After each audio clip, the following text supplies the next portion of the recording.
Now, I'm going to have some closing points here as we finish up this very special edition of the Freedom Report. I've worked in construction my whole life. And in construction, it's very easy to tear something down, but it's very difficult to create something.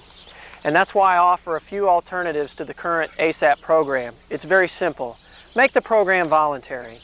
All you have to do is when you enroll your child, you can be given a document explaining the ASAP program. You can read it over carefully, and if you'd like to be a part of the ASAP program, then you sign on the dotted line.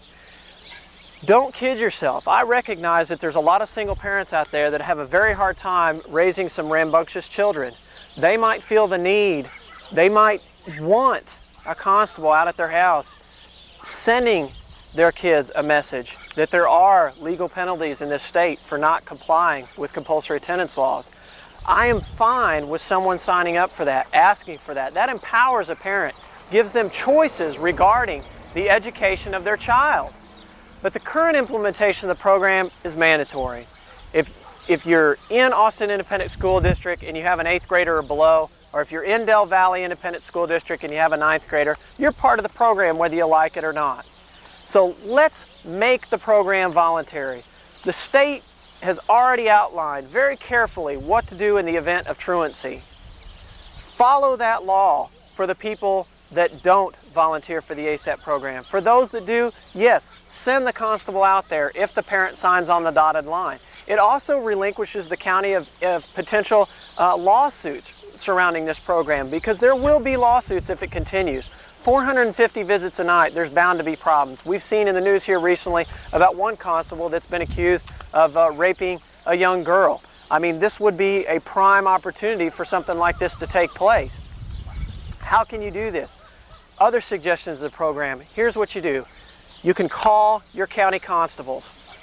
Call them, let them know how you feel. What's even better than that is to write them a letter. Write them a letter and say, I don't like the way you're implementing the ASAP program. Follow the state law or make it voluntary, or both. 2, you can call your county commissioners. Call them, let them know how you feel. I've said before, I'll say it again. Darwin McKee is especially good about this. He is excellent about returning phone calls. I have heard more people than you can imagine say that they called Darwin McKee and he returned their phone call personally. It may not have happened the next day, but it happened within a week or so. He's an excellent person to start with. Write your county commissioners. This is even better than phone calls. Phone calls are very easy. Somebody takes down a quick message and the thing gets lost or whatever. A letter is very difficult to get rid of. It sits on somebody's desk. Somebody gets to look at it sooner or later. Together, we can end the ASAP program as it's currently being implemented.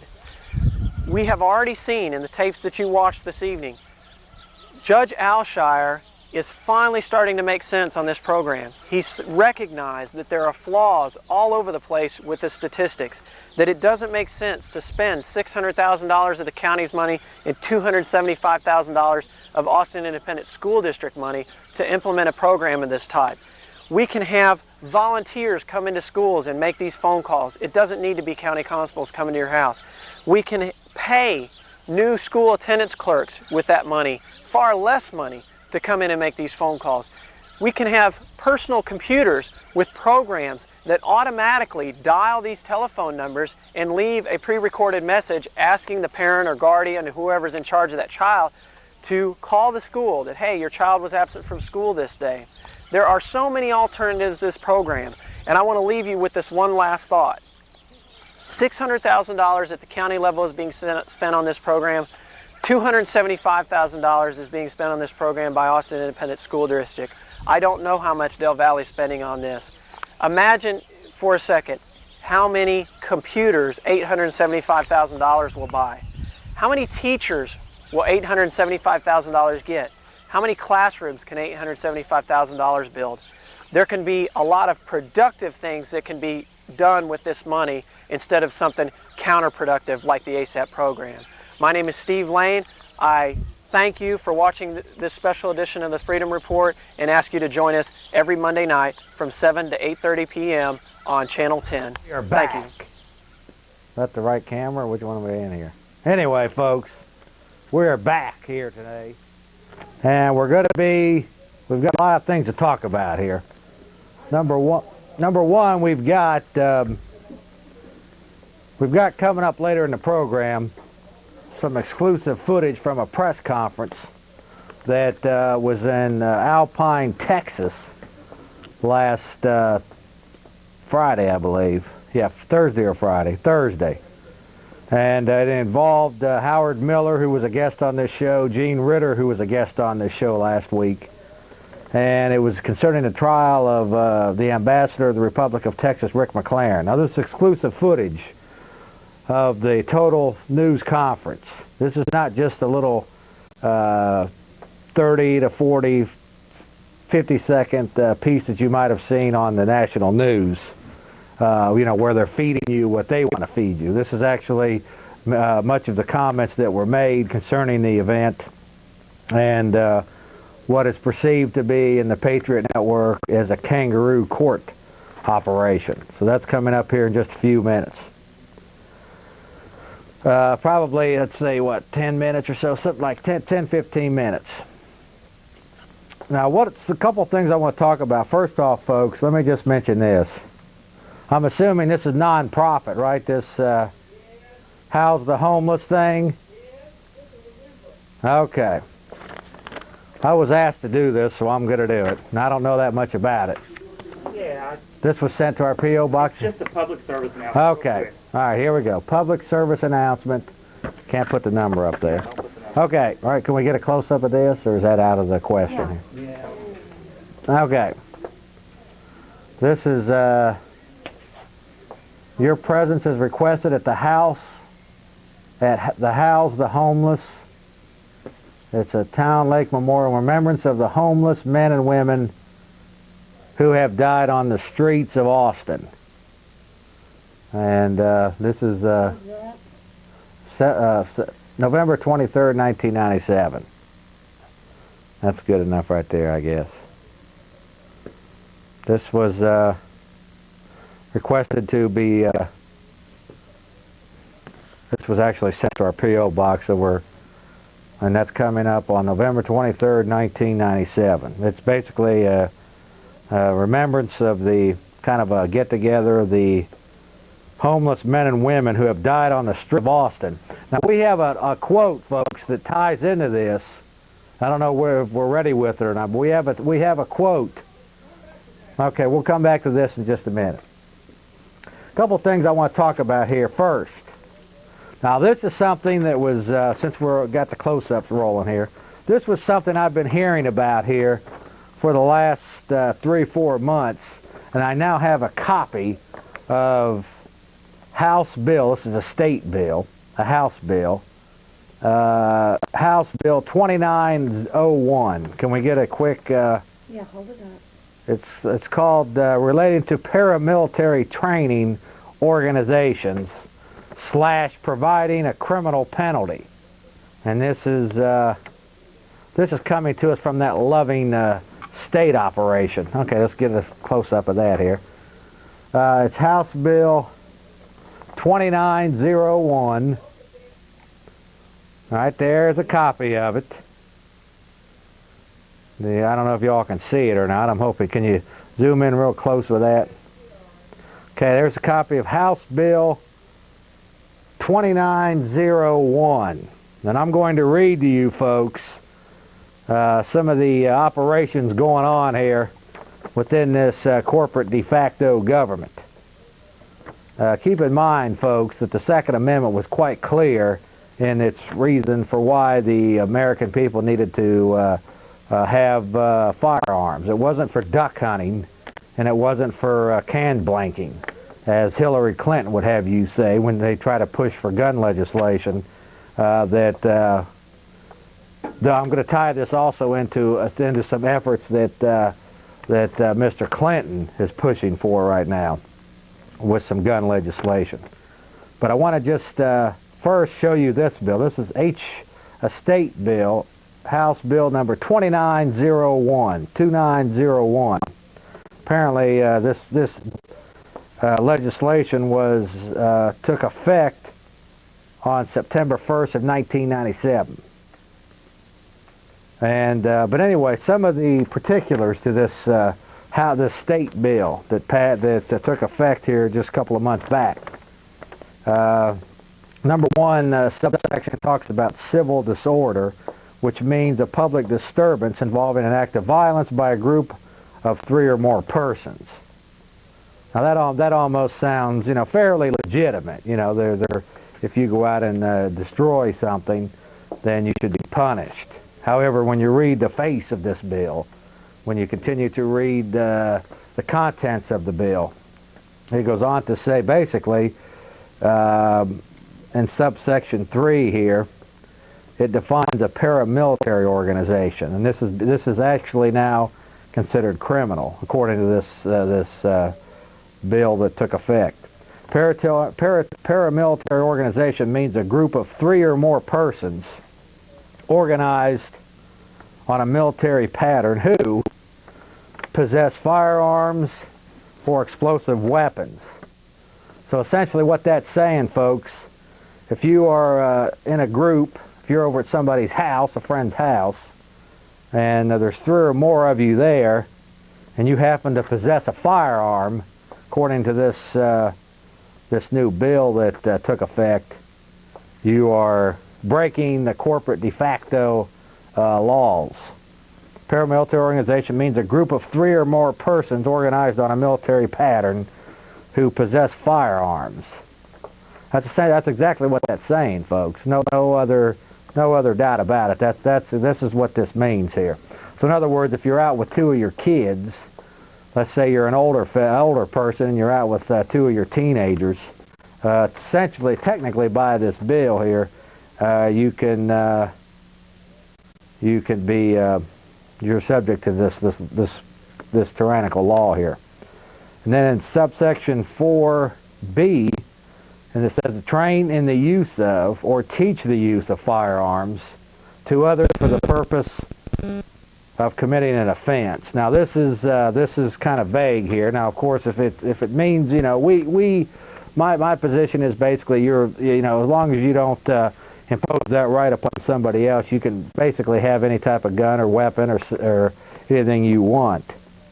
But if you continue to read this, basically if you teach or demonstrate to another to use, apply, or making of a firearm or technique capable of causing injury or death if the person has reasons to know or intends that firearm to be used as a technique to cause civil disorder, or meets with 2 or more persons as a paramilitary organization to train with, practice, or be instructed in the use of a firearm. And it just goes on. Basically what it's saying here, folks, the gist of this HB 2901, which is a state bill, was that basically it completely oversees the U.S. Constitution and the Texas Bill of Rights, which allows us the authority, of course, to maintain firearms. So this is another blatant attack on the Second Amendment of the U.S. Constitution. So basically, folks, just keep that in mind now. Technically, by this law here, if you are meeting with a group of 3 or more people and you happen to possess a firearm, by definition of this House bill here, you are essentially a criminal. It can be foreseen as such, which I think is very interesting. Now, there's also some other piece of legislation coming down from the feds. It's actually not legislation yet, but it's the conditioning is underway for it, and we're going to be talking about gradualism here in just a little bit, and how the American people, through gradualism, have been, and shock treatment and shock therapy, have been conditioned to believe the things that are going on around us are acceptable. And we're going to be talking about that here in just a little bit. Some of the things that Mr. Clinton is trying to get through the Congress and whatnot is first off, he's calling for total disbandment to make it illegal for any type of imported assault weapon coming into the country. As Hillary Clinton stated, that it was we don't need these assault weapons for duck hunting and for hunting purposes. This is what we're being told, so this is the propaganda being used now to continue to take away more of our right to keep and bear arms, and to condition the American public that we don't need all of these weapons because after all, it's not legitimate for duck hunting and deer hunting, which of course again is not what the Second Amendment was put in the Constitution for. So the attacks on our liberties and our firearms are very blatant right at this time. Very blatant on our attacks on our Second Amendment. And this House bill thing that I've been hearing about for a long time is very evident of some of the shenanigans going on even at the state level. I want to talk a little bit to you all about, before we get to some calls here, about something that's been on my mind here this last week or so. Now, when I started this program, roughly 4.5 years ago, May of 1993, it was mentioned to me that many of the things that I was talking about, or I was going to be getting into, were crackpot things, were conspiracy theories, whatnot. Basically, the line at that time was that anybody that talks like I do is somehow a conspiracy theory, a conspiracy kook, and this is not real. And we talked about different things like, for example, black helicopters, unmarked black helicopters on this program, which there's been hundreds of thousands of eyewitness accounts of black helicopters flying over America. Unmarked, unidentifiable black helicopters. Hundreds of thousands of accounts of this, and yours truly has even seen a few of them in the last 4 years. Now, that was one thing. One of the second things that I talked about was how dangerous it was to allow people who are not identified, meaning wearing some type of facial covering, such as a black ski mask, to come busting into your homes. This is very similar to the Inquisition and some of the tactics of the emperors and their minions of many centuries back. And we talked about this, how this was dangerous, that we cannot allow people who are unidentifiable to come busting into our houses and into our homes. And we talked about this.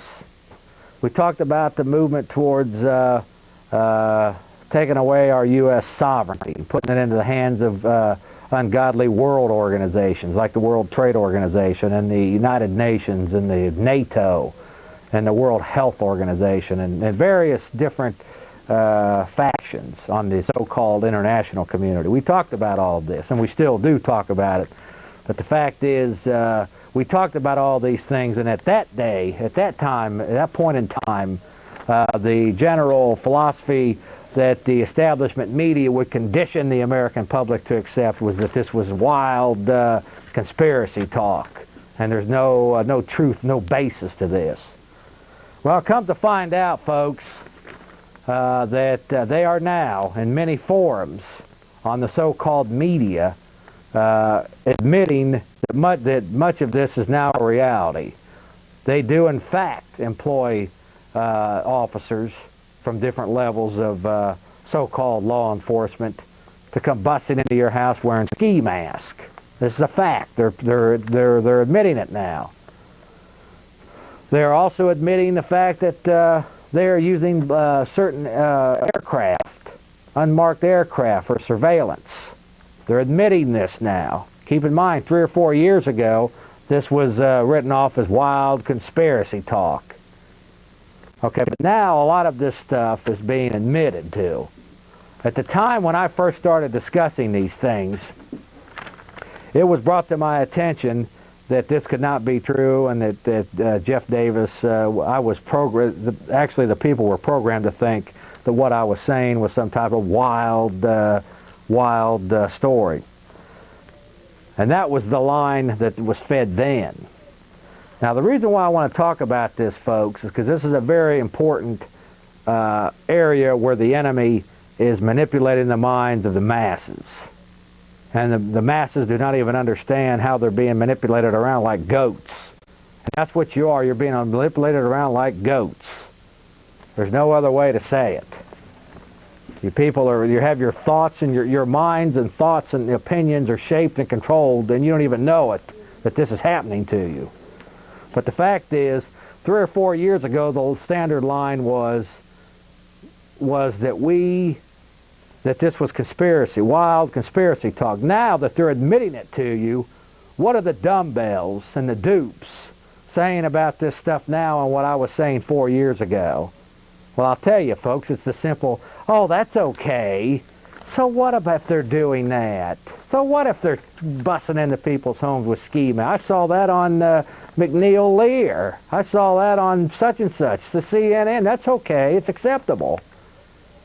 So before, folks, I want to drive this home to how duped you are, the ones that you out there that don't understand how you're being manipulated like goats. You're being told you're getting fed one set of goods on one end 3 or 4 years ago, and you're falling for that. Now, through conditioning and through gradualism, you're being forced to believe that what's happening to you is acceptable. This is a very powerful, very subtle brainwashing going on of the American public, and most of you don't even know what's happening. I'm just coming out with it today. Many of you people, probably not the ones that watch this show, but many of the people that were saying these things about me and others like me are dupes, and you're being duped by a brainwashing mechanism that's so entrenched now, and 24 hours a day of propaganda being fed to you that you don't even understand what's happening to you and how your thoughts and your opinions are being shaped and molded by people you don't even know. And that's the bottom line. You're dupes. And advancing that even further, I now want to get in briefly, talk about this, what's going on down here at City Hall. This is a fiasco going on down here at City Hall, and I haven't heard one person yet say exactly what any of this stuff is all about. First off, folks, we have about, if I read it right, we have approximately $90 million worth of bonds that are fixing to get bucked to the Travis County taxpayers tomorrow. I hope that there is enough resistance in this community, if the elections are not rigged, to vote these bonds down and get this debt keep this debt from piling up on the backs of the Travis County taxpayers. Personally, I would say with the huge propaganda machine that's in place here locally, the majority of these bonds will probably pass. But beyond that, Jeff Davis stands against these bonds that are going to be voted on tomorrow, because they are nothing more. They have nothing to do with the kids or the parks or the buildings or the roads. What they have to do with is debt. And somebody's financing these bonds, preferably the New York banking houses, and that's where this is coming from. So I'm hoping that if the elections are not rigged, and many of us believe that they may be, that these bonds, or at least part of these bonds, will be voted down tomorrow, and at least for now, that debt will be off the backs of the Travis County taxpayers. So I encourage anybody that's watching this show, if you still vote, if you still believe in voting, to go and vote against every one of these bonds. Don't believe the line of the Lion newspaper down here about it being for the kids. Don't believe this crap, because everything's for the kids or for the environment or for the roads, or for what it comes down to is debt and for the financiers. So vote against every one of these bonds. Now I want to talk a little bit about this annexation deal going on down here at City Hall. Now this is a situation where it's much deeper and much broader than the resistance that we're seeing. The fact is the slave masters, and that's what they are, preferably like people to be sucked into these huge cities. That makes people dependent upon cities, their water systems, their electrical systems, etc. They hate independence, so they basically want to get everybody hooked into these cities and get us all, get everybody rung into these cities and their so-called services. Now, the annexation deal is a bad deal. Let me make that clear. It's a bad deal. It has to do more with regionalism, finances, and setting up this global world order system more than it does anything. That's essentially what it's all about, folks. It doesn't make a difference whether you understand that or know that or believe that. That is what it's all about. Now if you notice, if you've been watching any of the city council, and I can watch a little of it, but a little bit I've watched, even the opposition from these neighborhood groups it's not real opposition. It's what I call loyal opposition. If you hear what they're saying, the few that I've watched, it's not that they don't really mind being annexed and taken over by the big beast called the city of Austin. They don't want to be annexed without the guarantee of all the so-called services. You know, those services where they take good care of you and provide all of the quality services. So it's loyal opposition. The fact is, annexation should be rejected, should be fought against for the fact that these outside communities do not want to be incorporated into this huge beast. They don't want to acquire the debt of the huge beast. And many of them, I would hope, would not want to fall under the regulation of the huge beast. But generally speaking, that's not what we're hearing from the opposition. The opposition basically is that we don't want to be annexed until you can guarantee that we get all of our services. So the annexation is a problem. And then I just heard the other day that there's probably going to be more city bonds coming up sometime next fall. So more debt piling up on us.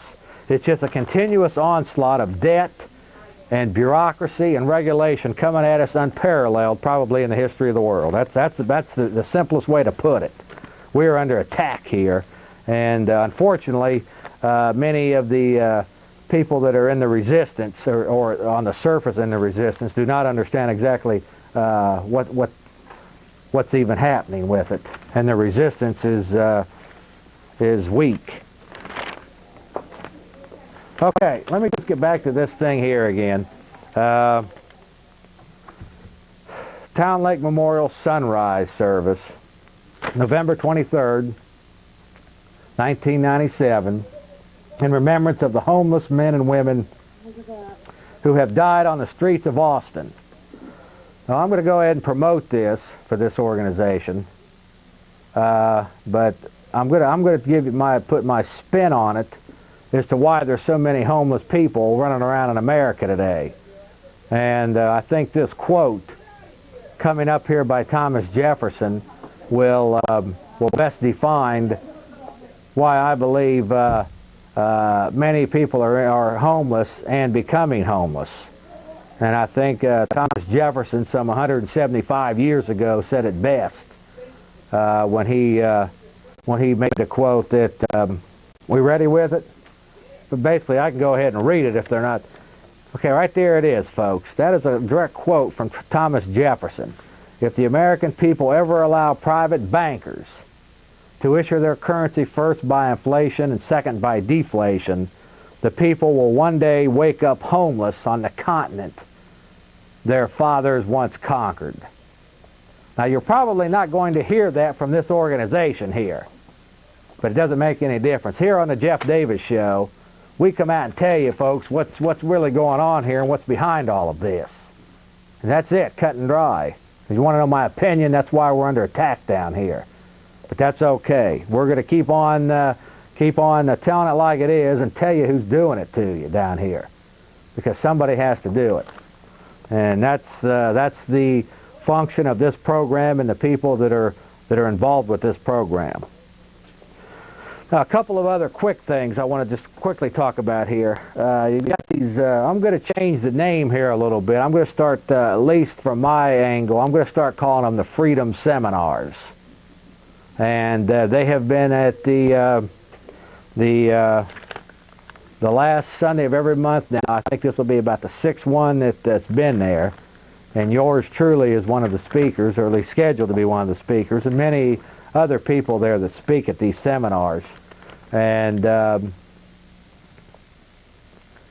last time there was a pretty good turnout, and that's all I can really say about that. But the last Sunday of every month, there are these. If you seek alternative type of information, these seminars are. I call them. I'm going to start calling them the Freedom Seminars. I think that's more appropriate of a title. So anyway, folks, vote against the bonds. Tomorrow is the bond day. If you haven't already voted against them, go vote against every one of them. Every one of them. Because remember, debt is slavery, and don't let the propagandists convince you that this is for the kids. If the people that control this system cared about the kids, they wouldn't have slaughtered 17 of them in Waco, Texas on April 19th, 1993. And speaking of Waco, Texas, February 22nd we're scheduled to have a Waco remembrance down here. And it's in conjunction with the Freedom Seminars. And we have several of the Branch Davidian survivors scheduled to come down here. And that'll be on February the 22nd of 1998. The date's not up there, but it is coming, and that should be a good event as far as I'm concerned. Okay, now, I want to just mention a couple of hypocrisies that I've seen in the news today, or the news over the last week, and some of the most ridiculous things that I have seen, some of the most ridiculous emissions of things coming out of that news that it's absolutely incredible what they're saying. First off, I sat up there and watched Madeleine Albright and Bill Clinton, supposedly, of course, they're just puppets in the world order game, in the world order business. Anybody that understands that knows that. However, for these people to sit up there on national television and condemn China for supposedly human rights violations, for example, in Tiananmen Square and whatnot, this is laughable. In fact, it's incomprehensible that these people could be talking about human rights violations in China, in Tiananmen Square specifically, when just in the last 15 years, this government, from just what we know, what we've been told, has murdered 80-some people in Waco, snuffed out the young 14-year-old Sam Weaver in Ruby Ridge, Idaho, Gordon Call, the man that didn't believe in paying his taxes, just on and on and on, the so-called human rights violations that this government has participated in, the hypocrisy and the deception of these phony leaders trying to pin China with these allegations is preposterous, to say the least. It's absolutely preposterous. And quite frankly, I think the whole China situation at this point in Taiwan and some of these things that have happened on Wall Street is nothing more than a diversion to get you away of what's happening here and get you thinking the enemy are the problems in China and Taiwan, where in fact the enemy's right here in the good old U.S. of A. Preferably in the Washington District of Criminals and the banking houses of New York City. That's the enemy. So, and another thing too I want to put to rest. Anybody that says that I am privileged to come up here and tell you all this, and this government is so loving that they allow me to do this, and they won't allow that in other countries, you're full of it, man. You're full of it. You don't know what you're talking about. this information is so prevalent now in other countries, other nations, that it got so bad in Bosnia, for example, that they literally, the anti-UN and the anti-NATO information that was being disseminated was so bad, was so much and so pervasive in Bosnia that they literally went in and scrambled their communication lines. You people don't know what you're talking about. You're duped on almost every front these days. You're focused in on fashion, Marv Albert, OJ, all of this crap that they feed you. And you're getting your rights stripped blind from you. You're getting your resources sucked off from you. And you're focused on absolute issues that they're feeding you of no significance. And you're blaming people like me for complaining about what's going on here. What hypocrites. What hypocrites you are. To listen to the propagandists who are controlling and manipulating your minds and you don't even know who they are. Absolute hypocrites. Now with that, I want to say beyond that, everything is well here for Jeff Davis. Everything is going quite well here for now. And, okay, let me just mention that coming up here, there's the return of teledemocracy. This Friday, 8:30 p.m. on Channel 16. Teledemocracy returns with my friend Greg Erickson. So any of you teledemocracy fans, he is coming back as this Friday. I guess that's the 7th of November, something to that effect. And with that, folks, I know the lines are jammed. Just stay on the lines. What we're going to do now, I'm going to run this footage of this press conference that took place Thursday of last week. And now a lot of this was seen on the national news. Well, not a lot of it. About a minute and a half of it was seen on the national news. And I don't fault them for only showing a minute and a half of it, because they do have limited time for these things. But what I do criticize them for is the side that they want you to hear. In this coverage that we got, first-hand footage, you'll get all the information, or at least part of it. It's like 40 minutes, and we're going to run like 20 minutes of it. But you're going to hear the actual news conference and different interviews with different people, and all of this. So I think that, and then we'll be back for the last half hour or so. You should thank the people who dropped our associates. Okay. Way out there getting Okay, folks. I want to thank the Ritters again. They've been a frequent guest on the program. They're doing some excellent work. And genuinely, I want to thank everybody that's been involved in this show, that's been doing some excellent work with this show. Linda's sitting in here. R.E. sitting out there. There's been a lot of people here that have contributed to the show and continue to contribute to this show. And this is what I believe puts this program at another level down here at ACTV, although some would say differently. Okay, now with that, let's go to this footage here, and then we'll come back to take your all's calls, because I am kind of curious to know what's on your mind. I've had a lot of guests down here the last 3 or 4 weeks, and we haven't had a lot of calls. So if anybody's got any information on any of these topics that I talked about earlier, or anything new going on in the world, you know, the world order is moving right along here, folks, and it's accelerating. If you got any information on any of this stuff, please, here's your forum. Here's your opportunity to tell the viewers of this program what's coming down and what's being planned for our children and our grandchildren. So with that, let's go ahead and go to this footage, and stay on the lines, folks, if you can, and we'll be back in about 15 minutes. God bless you.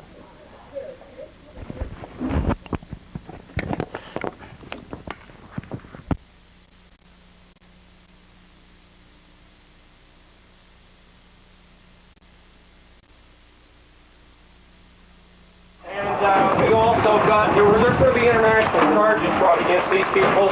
There's a whole bunch of stuff being covered up. You people need to get some of your stories straight. Well, if you slow down and talk to us, we might. I don't believe they let him. I think he'd like to slow down and talk. Oh,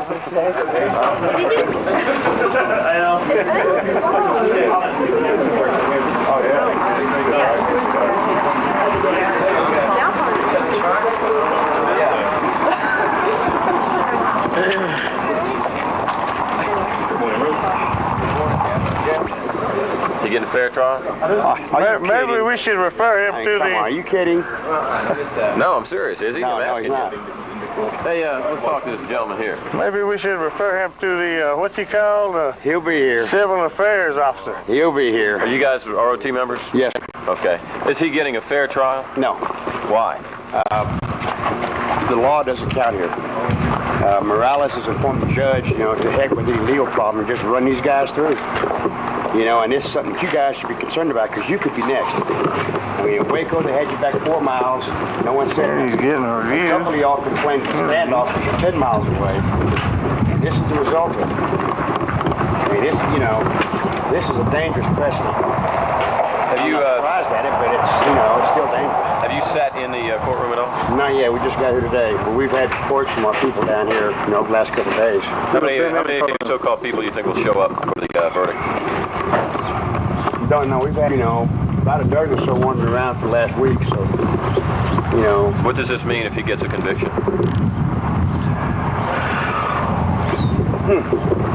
I'm not sure. I'm not sure. You won't say. I won't say. I won't say. Is there still a Republic of Texas movement? Are there still people who support him? Is there still an active militant branch? I don't think we ever had an active military branch. They found him with a lot of guns and bombs and weapons. What would you call that? Well, they had, Have you seen any of these bombs they found them with? I saw a lot of the weapons they confiscated. But not the yesterday. bombs. I saw pictures of gas cans, which You don't know if they're full or empty or what? I don't. How many weapons they have up there? 4 or 5? All I seen was that old beat-up Russian rifle. Russian rifle and that little pimp gun McLaren that he had. had. What are y'all's options if he gets convicted? What can you do? Well, he'll probably run through an appeal process, but there's a lot of irons in the fire as far as the lawsuits going on and state, federal, and international filings that have taken place. So we'll see what happens. This is basically a jurisdictional issue, and I'm sure the Supreme Court of Texas has ruled that the state has no jurisdiction over the Republic of Texas. It's a separate entity. According to the congressional record, in several instances starting from 1870 and ending up at the 104th Congress in 96, this place is supposed to be a nation. Let me ask you this. Is he hurting himself by not presenting or mounting a defense of any kind? I don't think so. Because if you're on trial in his position and this is a jurisdictional issue, then if you start mounting a defense according to state laws, then you've hung yourself out to dry. Is he a dangerous guy? Is this movement dangerous? No offense, but I think you're more dangerous than he is. I mean, he's a gentle guy. Well, how do you explain the fact that Joe Rowe was wounded in a hostage-taking scenario? Well, he wasn't down there. Who was it? McLaren. He was on the show, though, wasn't he? He's on the radio. Wasn't he talking on the to show? Yes, but as far as what happened at the Rose, I wasn't there, so I can't tell you exactly what decision was made by the people that got there. As I understand, they were under the impression that they weren't home, and when they got there and they were home, I mean, that's up to the people that were there. I don't know what circumstances led up to that or anything else, so. Do you see them as being military targets? Yes. Still see them as military targets? Why? Well, if they were your next door neighbor and they notified law enforcement or an enemy of yours, every time you take a wind, it might make you a little nervous. Yeah, but it's a free country. Well, it's true, but still, you don't want someone spying on you all the time. It's a free country. I mean, well, that's true, but I mean, would you want me watching you every time you went somewhere, taking pictures, or calling neighbors, having them follow you around anytime you left? No, but that doesn't make you a military target. maybe that makes you somewhat a stalker or something like that. Doesn't make you military. Perhaps, well, maybe so, okay. Have you been talking with him during this trial? Yes, I have. What's he telling you about? We don't discuss trial live. We kind of BS and chew the fat. He'll give you some of his feelings on it, but other than that, we just kind of a release for him. He'll call my house. We BS for a while. He was on the Jeff Davis show about 2 weeks ago. Is he taking this trial here seriously? Oh yeah. Why is he defending himself? Well, it's a jurisdictional issue, so he's trying to bring that situation to the forefront. That's one of the things that these lawsuits are about, and I think if that was to get resolved, then it would be a whole different situation. There would be a defense, and whether the conviction would still happen or not, I mean, I don't know, but that's one of the issues that has to be decided before he wants to go on. You said earlier we should all be concerned. Why? Well, the judge here isn't paying a whole lot of attention to the law, and I think if you were on trial for anything from speeding ticket to whatever, I mean, you would want them to have to play with the same rules that you do. And in essence, what he's told Claret and anyone involved with freedom or liberty, you have to obey the rules if we don't. And if you don't like it, But if he's found guilty and convicted, should there be any reason for concern? Will there be any retaliatory kind of actions? I don't see any retaliatory type thing in the near future. That would be kind of like shutting the gate after the horses got out, you know. Is he getting a fair shake in the media? No. Why not? In all honesty, I think that all of you all are under shall we say, pressure from your bosses to come up with a story. And for instance, a fellow in Austin, Jeff Davis, has a program on the access thing. He's getting pretty fresh. He's sitting on the program by telephone, asked tough questions, looked at it from an open mind, understands what's going on. There's a lot of forces at work in the country right now, and we need to be aware of it, and instead of just kind of poo-pooing everything about, oh, well, Clinton's bad, but so what? No, he's worse than bad. George W. is worse than bad. You know, I've got a business card printed up, and on the back of it, the last line is slavery an option. That's something that everyone needs to think about. There's a lot of things going on in this country that people aren't paying attention to. So why would that informant testify yesterday that Claret wanted to buy those kind of missiles to use against the governor's plane? That's not a peaceful movement. I don't know if he wanted to buy the missiles or not, but normally, and the folks that I've run into that are federal informants, that's always the first thing they push on you, is to come on, buy some goodies, come on, buy some goodies. Now, I'm a model railroader as a hobby, and I used to go to train shows. I knew as a fellow went around to train shows wanting to know if anybody wanted to buy truckloads of M16s. And I'm like, whoa. But I mean, you know, he was an informant. I mean, it's the usual entrapment thing. If you want to find a drug dealer, go out there and start peddling dope. So if you don't like someone, they're a military target like the Rose or Governor Bush? No. It's not a matter of liking them or whatever. That's something that the government has to decide on, whether they're a target or an objective or someone that needs to be, looked at, watched, whatever. Same as any other government. You know, I don't run the government, so I have no say. What's your name? Gene Ritter. R-I-D-D-E-R? T-T. What do you want to say that McLaren hasn't? You drive them, y'all could be next. How so? Well, And what do you mean by that? well, a lot of freedoms are being stripped away from us in this country. And again, going back to the standoff, you guys are 10 miles away. They sent out their talking head to tell you what they wanted you to hear. You had no idea what was going on up there. I didn't.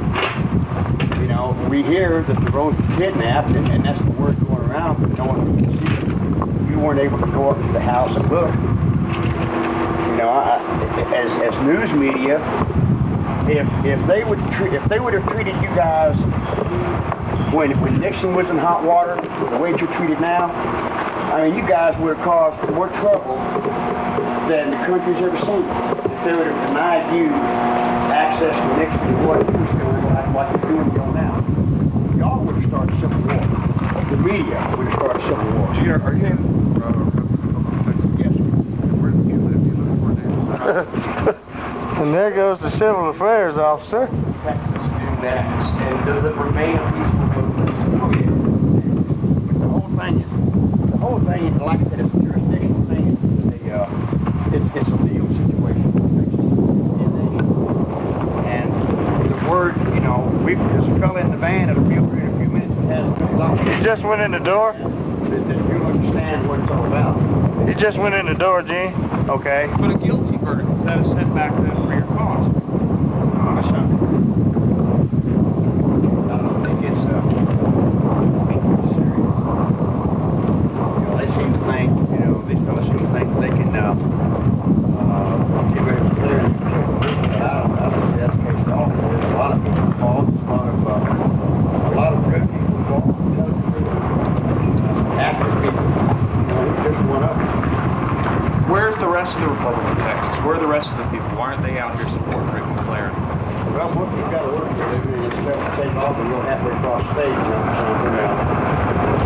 I took the time off today, and it's hurt me financially, but, I'll be here today. There's been quite a few here since we've been in and out. All of us can't stay for a couple of weeks. We've had folks coming in and out. They'll be coming in.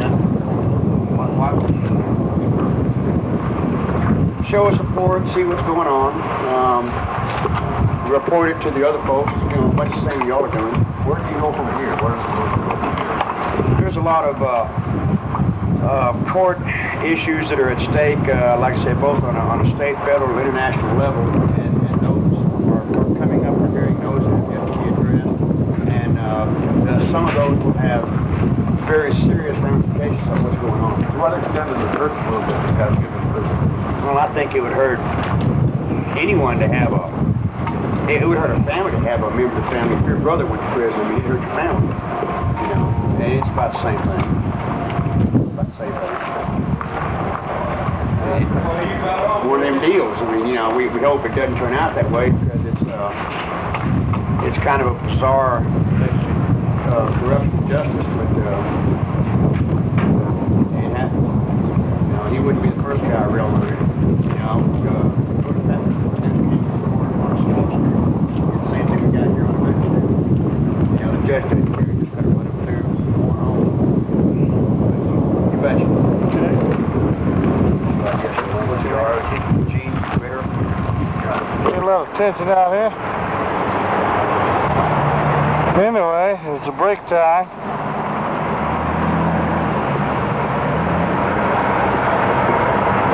Short house.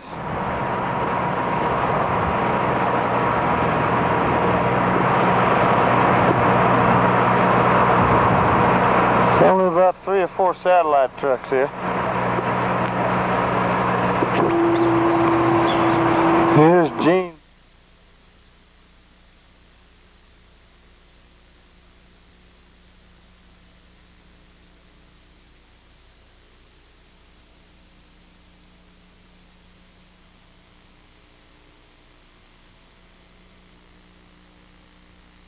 Then the case obviously goes directly to the jury for deliberation. I'm not impressed with what I saw there as far as I'm concerned. It's not a trial, it was a hoax. I'm not either. Nobody was there to object. The witnesses they had would just say anything. It's the image of what they're doing that is disgusting as the facts of what they're doing. The witnesses that are on there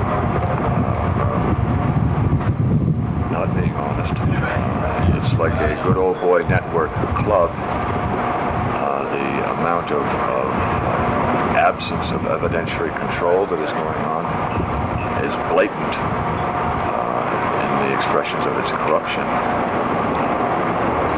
Obviously, when the Morales decision to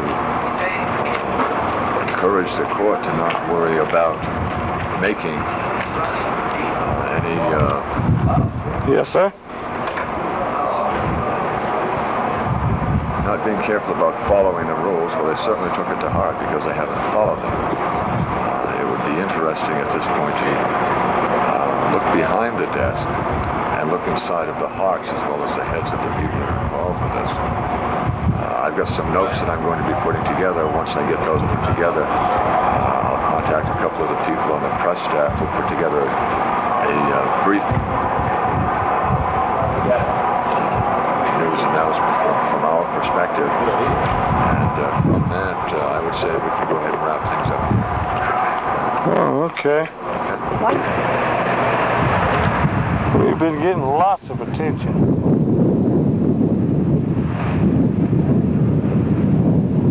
Getting ready for 12 noon live broadcast.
Hello, Austin, Texas, and we are back. And I hope you enjoyed part of that news conference that took place Friday in Alpine, Texas. Let me just mention before we get started here, folks, there's some other shows down here on Access that I would encourage you to watch. This isn't commercialism because it's all Access. First off, tomorrow at 8:30 to 11. On channel 10, I believe. Is it 10? 10, I believe.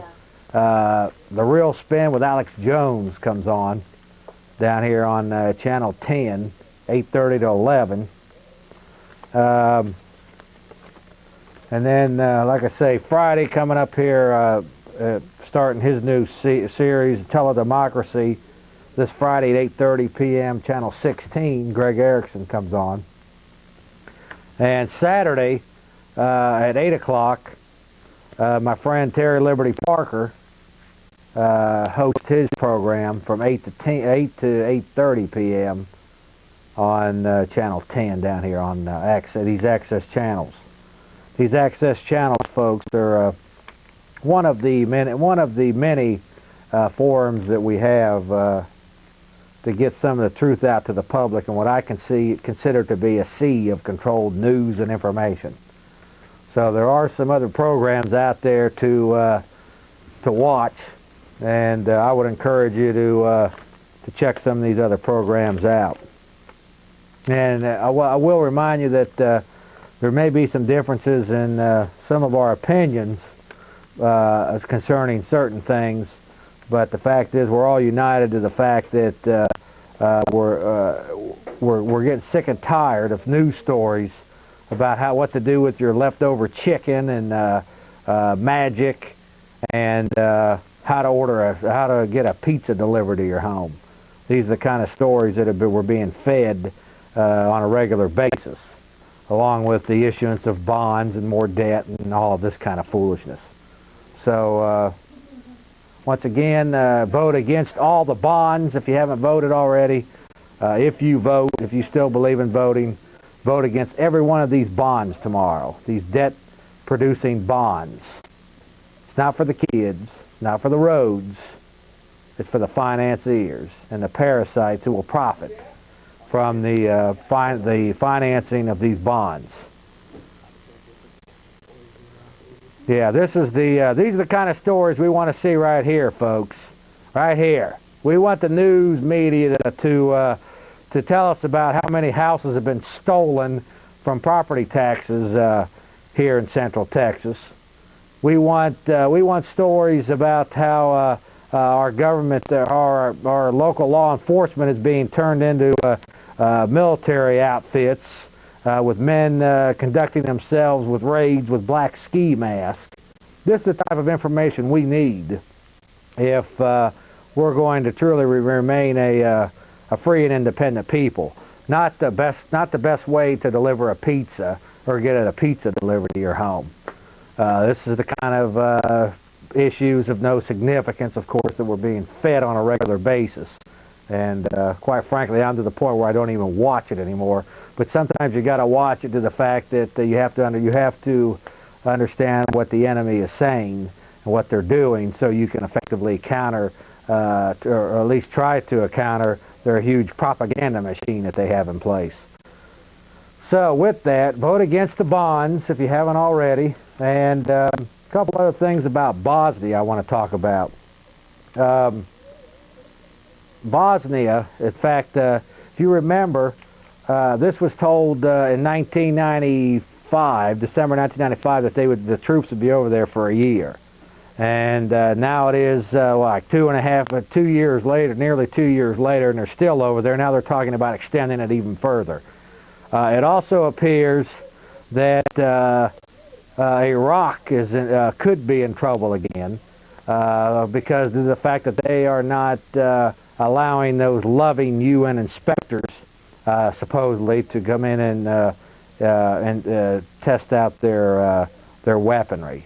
So there's a potential here again that another minor skirmish in Iraq could take place. And as far as some of the emissions that I've been hearing coming from the media, just out and out, just ridiculous things. One story I heard the other day was that we need to deal with Iraq because they potentially could control the whole world's oil market. And this is ridiculous, folks. Can you imagine Saddam Hussein in Iraq getting a big straw and sucking all the world's oil out of the Persian Gulf? I mean, this is the type of emissions that are coming from this propaganda machine that's in place. And it's huge and it's overwhelming. But these are some of the things that we're being fed here. And it's just amazing what's happening. One other thing as far as information. The idea that we are the only country now that can object to anything that these governments are doing, it's just out and out a lie. Due to the fact that through the internet, through international shortwave radio, other mechanisms, alternative press, there are people across the entire planet now, in every nation, that are anti-New World Order, on to what's going on, and they're fighting and resisting what's happening. So this whole business about us being so privileged here in the land of the supposed free, that we can get up and talk about this government, is just another one of the little subtle lies that they feed you to keep you deaf, dumb, and blind as to what's happening. I also want to reiterate again that I believe that they're purposely diverting a lot of attention from America's problems onto China, Taiwan, and some of these other, Guatemala, and some of these other areas of the world to keep us focused off the realities of what's happening right here on American soil. So, there's a lot going on, folks. A lot of propaganda at place. And a lot of the enemy is advancing forward with quite a bit of propaganda and different type of legislation and whatnot. One thing I want to briefly talk about, but then we'll get to some calls. this country was founded, folks, on common law, basically meaning that you were sovereign over your own body, your own possessions, your own honestly acquired property, and that you were sovereign over that domain, and you basically could do anything you wanted to do with that, with your life and property, provided you didn't impose that right upon somebody else. And beyond that, the government was there to enforce that. In other words, to protect lives and property when people were being violated. This was the old common law system that this country was founded upon. Much of the Republic of Texas movement, the sovereignty movements, the freemen, much of the information that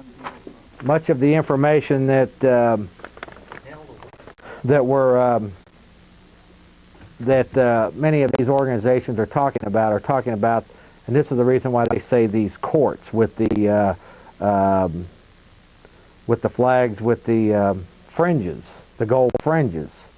This is all talking about admiralty law versus common law, and basically what we're caught up in now is a Roman civil law system, where basically the emperors who control this system impose laws, rain laws down upon us, to essentially make us all criminals, to make us criminals of the state, where there's no victim except you have violated some paper law that the state has created, which makes you a criminal and subject to punishment. This is communism, but more importantly, it goes back to the old Roman civil law area that we're caught up in right now. And this, of course, comes down from the world order system and their minions throughout government and whatnot. And this is basically the difference between common law and the Roman civil law that we're caught up in. The Roman civil law, of course, creates victims, creates criminals out of everybody through a reign of laws, a series of laws being perpetrated where there's no victim. And this is why this is inclusive of, for example, property taxes. Here's a fellow that risks losing his $100,000 home that's paid off due to the fact that he owes $845 of property taxes to the Loving Travis County. This is part of the economic enslavement that's upon our people today, and you can see that it's from that Loving tax assessor collector, who's actually just a useful idiot, a minion of the system.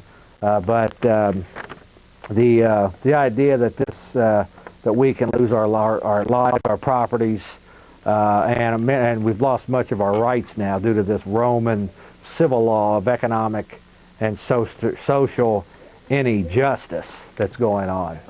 And so anyway, with that, we're going to go. What'd you need? Yeah, okay. With that, we're going to go ahead and try to take some calls here. I appreciate you all folks holding all this time, and I'm curious to know what's on your all's mind, because it's been a while since we've taken some calls down here. Just remember, folks, if you haven't already voted, and if you still do vote, go down tomorrow and vote against every one of these bonds. And I expect the bonds to pass. I hope I'm wrong, but the propaganda is so entrenched that this program is not going to be able to counter the investment made in ensuring these bonds pass, meaning the misinformation, the propaganda, and the economic investment in these bonds. With that, let's go to the first call tonight. You're on the Jeff Davis Show. How you doing? Alex, Jeff. Who's that? It's Alex. Alex Jones? Yeah, you got it. Hey, listen, when you were on my other media program this weekend, something you said was absolutely true when you said, Alex, we've got to talk about the fact that we were saying years ago about the black helicopters and the militarization and the federalization of the SWAT teams. And people would call us nuts, call us crazy, even though police would tell me this. We see the police cars putting the infrared vision on top of their vehicles. We see all this happening. And then I played and you played clips of the Lair News Hour, the 23rd of last month, where it openly showed black helicopters, and it said, yes, the local police departments are now under federal control. They are for surveillance of the population. It's wonderful, and it showed old ladies saying it's great. And then you're pulling the bonds. Is very well taken. Do not vote for any of these bonds because there'll only be another bond election and another bond election. All this money goes back to Boston, New York, or Beijing, or Germany, or Britain. It's a local way to fight the conspiracy. You got it. Yeah. And plus, you know, when I went to high school, we had empty rooms here in Austin, Texas. I mean, you know, that's what's going on. But the Friday's paper, last Friday's paper, in the life section said, if you don't pass the bonds, the front page in that section, this little girl, Jenny or whatever her name was, we talked about on the radio. Probably had a picture of her. Yeah, it showed a picture of her catching the ball, and it said, if you don't, she won't get a new baseball field because they're building a prison on that land. Oh, yeah, isn't it so loving? We got to do it for the kids, don't we? I mean, how do people allow just the same, and, you know, you're right. I went down on Halloween, and I fell into the partying atmosphere. Everybody does it. And I'm not asking people to only care about the New World Order. But for God's sake, some good self-preservation would lead us to care about losing our individual rights. You bet. Man, I mean, it's just, if people don't see it now, they're down on them. In fact, that same Friday, there was another article, and then I'll get off, and it talks about how wonderful Boogie Nights is, you know, a movie about the porno industry, and I'm sure that's entertaining. And then below it, they had another article, and it said that Richard Gere's film about China and them having the rights, that it was a big flop and stupid, and it said, China's not bad, and this is what it essentially said. It said China would not have allowed OJ to get off with their military tribunals. What's bad with that?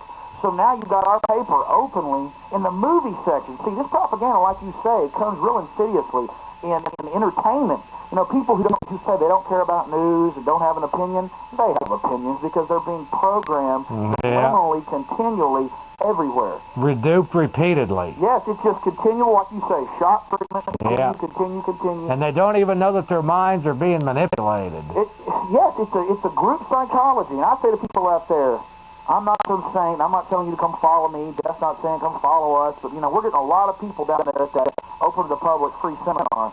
And a lot of people are coming in, and it's starting to crack all races, very conservative, very liberal, libertarians, you name it, very clean-cut, nice people with nose rings, you name it, real diversity.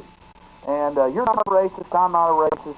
We know what's going on. Doesn't mean that we're perfect. And, you know, that's what people's argument is. Okay, well, you're not perfect, so we're not going to follow you. Well, you know, I'm sorry, I'm not Jesus Christ, and I don't think you are either. And if they want to keep following this global slave system, be my guest. But, I mean, I saw a story today, Jeff. Well, it comes down to this. I'm not even concerned anymore about people who just continually stay duped, and they like it. They like to be duped. It's enjoyable for them. A lot of people won't even take 3 hours of their whole life to investigate what people like us are saying to prove us wrong. Well, they'd rather just dismiss it, go back into denial. Stick your head back in the And if you ask me, their children and their grandchildren could potentially curse them.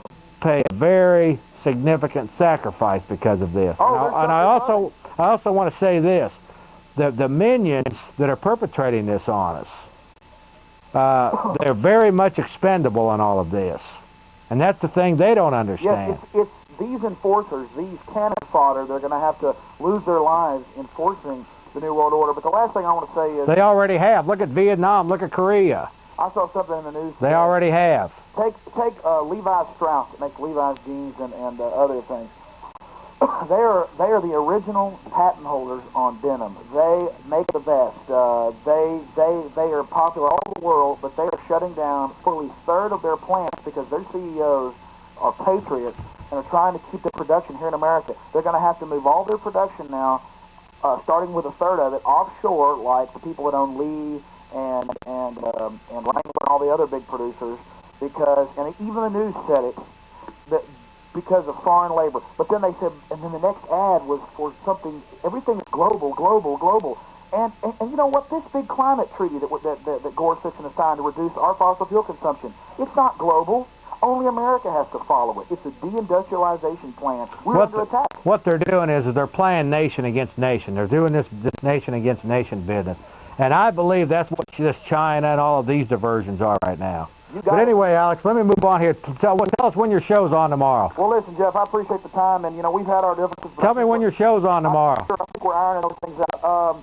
Tomorrow night, it starts at 8:30 and goes up past 10, and that's Exposing Corruption and Exposing Mass Media Together. And tonight, I'm going to be on Robert Smith's show at 11. That's going to be an entertainment show that I don't think people are going to want to miss. So, Jeff, well, okay, what channel's that? What channel is that? Channel 16. I'm on tomorrow night at Channel 10. Okay, the one tonight at 11:16.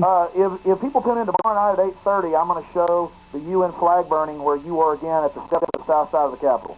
Oh, I love that. Oh, you did a damn good. That made my heart, set my heart joyous when I set that baby on fire.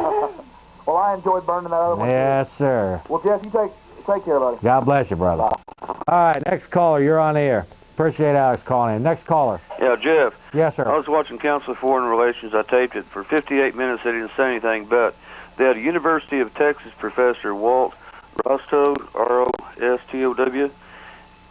He said three things that alarmed me. First, he said that the tragedy moving into the 21st century is depopulation of the planet except for Africa.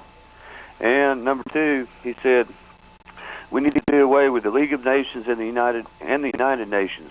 And Ted Koppel asked, did I hear you wrong or did I misinterpret it? You said we need to get rid of the League of Nations and the United Nations.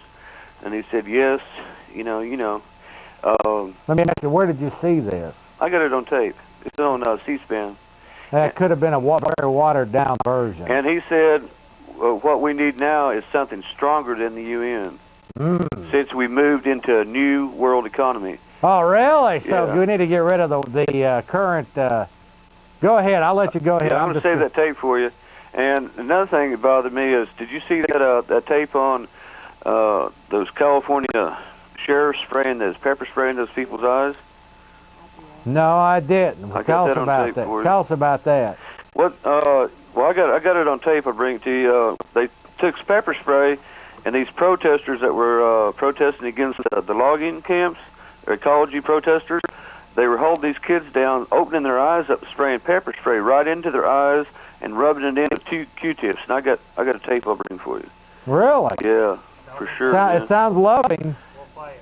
Yeah, bring it to us. We'll put it on. Yeah, I think it is kind of funny, man, that all of a sudden that 500-point crash happened just right when that Chinese guy showed up. I think it was organized to keep us from paying attention to what Clinton was doing. Did you see him bow down to the Chinese guy? Well, the bankers are definitely the ones manipulating that Wall Street deal. Yeah. In fact, I myself lost about $3,000 last week. I mean, I think so. But definitely, it's the international bankers that are manipulating that. They keep saying we've moved into a world economy. Really? Yeah. Can you get us a copy of that? I got it, but yeah. Well, Saint 300. I don't even watch the CFR meetings on C-SPAN anymore because it's a stage deal. Quite frankly. They said it was a 2-hour meeting, 2 hours, 1 hour for the public, and 1 hour behind closed doors.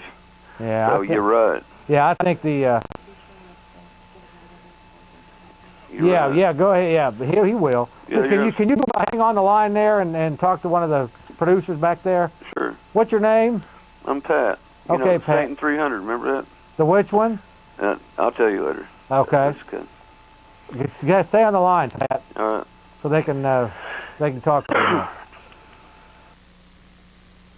you. Okay. We're virtually out of time here. Let's go ahead and take another caller here real quick. Hello? Hi, sir. How you doing, Jeff? Good, and you? Yeah, I'm doing fine, man. Listen, this is Jim, and I was interested on your House Bill 2901. Can you go over that again? Okay. Do you know anything about it? Man, I did not hear a thing about this. This is total new. Well, I've been hearing it for a while. House Bill 2901. It's by Hochberg. Does that ring a bell? No. Okay. Is this a Texas state bill? Yeah, Texas state bill by Hochberg, H-O-C-H-B-E-R-G. A bill to be entitled an act relating to paramilitary training organizations, providing a criminal penalty. Okay. Okay, right here. Let's get a copy. Let's get a close-up of it here again. Now, has this passed? Well, according to us here, this act, Section 2, this act takes effect September 1, 1997. The importance of the legislation and the crowded condition of the calendars in both houses created an emergency and an imperative public necessity that the constitutional rule requiring bills to be read on 3 several days in each house is suspended. And this rule is hereby suspended. Okay. So basically, they, according to this, so they snuck this one under our noses. Looks like apparently they're supposed to, I don't really know that much about the State House, but apparently they're supposed to be read on 3 several days in each house. Right. But according to supposedly the emergency of this bill that needed to become law, right, that was suspended. Okay. Here's a copy of it right here, if we could get a close-up of it. Okay. So the governor has signed this. Okay. Okay. Right here's it. Can we get a? Yeah, I see it. Right there it is. Okay. Has the governor signed this? You know, I don't know the process. Okay. I don't know I don't know the process. The way I read it, it's law. Now I could be wrong, but the way I read it, that takes effect. Okay. But it took effect September 1st, 1997. According to what it says here, yes, sir. Okay. Well, that's just another one of our rights shot to hell. Yeah. Let me just read briefly here. What this says here. It calls a paramilitary organization a means of a group of 3 or more persons organized on a military pattern who possess firearms, right? Train in the use or teach in the use of firearms. Okay. And this, you know, I mean, it's so vague. I guess it could mean that's extremely vague. You and your kids, you know, are out on your 10-acre property, and you got guns there, and there's 5 of you and 4 of your sons. Right. The point is, it's just another one of these laws, I believe, that, and they may not even be enforcing it yet. They may not even be implementing it yet. Well, the thing is, Jeff, is if this is true law, okay, they've snuck it under our noses. I didn't hear about any of this in the press. You wouldn't. It's totally unconstitutional. Yeah, well, of course. It destroys the Second Amendment completely. Right here it is. And I don't know if the governor has signed this or not. You know, I need to find that out exactly, whether this is officially... I wish you would, because I'm going to try to find out, too. Austin, Texas, and we are back. And I just want to mention briefly a couple of quick things here. What we've got lined up here for the show. I want to thank the Intelligence Report, Mark Cornicky's shortwave radio channel. We're going to be playing that later in the show. I think it's a good theme song about, you know, folks, basically where I believe this country's at right now and where we need to be heading. We're going to be playing that later. I want to just mention, we got Wes Curtis in here. He's the man responsible for getting the seminars going. I want to just briefly talk about some things that we've got going on here first for today. We're going to talk a little bit about Iraq and Iran, and I'm going to show the flag burning deal, Wes, that we did a couple weeks back. I'm also going to get into, later, I'm going to get into some government-sponsored poison programs that some of you are aware of, and I think it's quite interesting that this loving government, or at least they present themselves as that, is involved in some of these activities. Then we've got a real nice little video on fingerprinting and how the state of fingerprinting and photo imaging of people on welfare. Keep in mind the people under the fist, so to speak, the ones receiving the programs, of course, are the most vulnerable. They test the different programs and with those people first, and then extend it on to the rest of us later down the road. And then I'm hoping to have a copy of a public law that was passed that basically later in the program talks about a Department of Transportation document, public law. Now it's in the Federal Register, that basically uses a Social Security number to tie everything, all of us together, through the highway system, and requires requires blood and urine testing. And this is basically the states need to comply with these mandates or they don't get their federal funding. So we have a lot of things to talk about here. Later on, maybe we'll take some calls, and if time, we'll get into some solutions that we see going on. But I wanted to introduce first to the Jeff Davis show here tonight, a man that I think is doing some excellent work. He has come on board here in this movement here in Austin probably about 7-8 months back, as far as maybe a year back. Wes Curtis. Wes, welcome to the Jeff Davis Show. Thanks for having me on, Jeff. Tell us a little bit about these, now we can't call to action, I should have mentioned that. That's right. Can't, okay, but basically tell us a little bit about these seminars we've been having, you've been putting on. Well, we're going into our 6th month now. Six months of these things. And the momentum is carrying to where we've got several projects working. We've got, counting the Waco Remembrance that you and I are working on, okay? We've got 1, 2, 3, 4, 5. We've got six projects that are working, and the momentum is carrying. And I think I was telling you over the phone today that I think from what we've got going, we've got something that's going to be getting some national attention here just pretty quick. Oh yeah, yeah. And the momentum that everybody's, all the people that are involved in this, and we're up to 13 volunteers now that are into this thing. 97 people last month. And that's just the ones that signed in. That's right. That's right. So we've got people that are coming in and they're going. They're pretty excited. It's a pretty good show. It's a pretty good show. We've got you there, and all the other guys that are there. You want me to talk about some of the other projects that we've got going in the future? Well, you can, but it's basically to tie it all up, we've got a lot of different radio gigs going on now. We've got just many different things. People are stepping forward and taking a leadership role in many of these different areas that where I might not be good at, or you might not be good at, but other people are using their skills now. Well, it's all of us putting in something that we all have a talent in doing. Like my deal is putting the seminars together and kind of providing a space for everybody to speak. You as a radio and television host is able to provide their part. Alex and Greg and Terry and Galen and everybody has something that they contribute on a regular basis. Then the regular speakers. We're up to 2 featured speakers this month. We've got George Humphreys, who's going to be here, 2-time ex-council member. Okay, and then we've got also, because the momentum was carrying so well with Larry Hare and the IRS thing, we decided to do that again this month.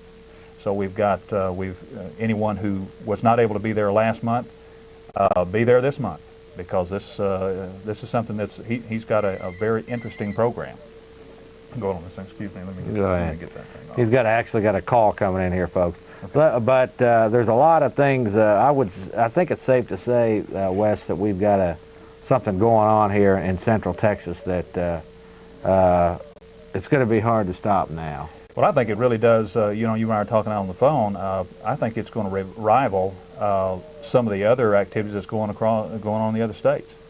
And you talked about the militia of Montana. Michigan militia, Montana. They've got quite a few things going, have been for a while, but I definitely believe we're competition right now. If we can get it up to, like you say, the goals are state level. State level deal.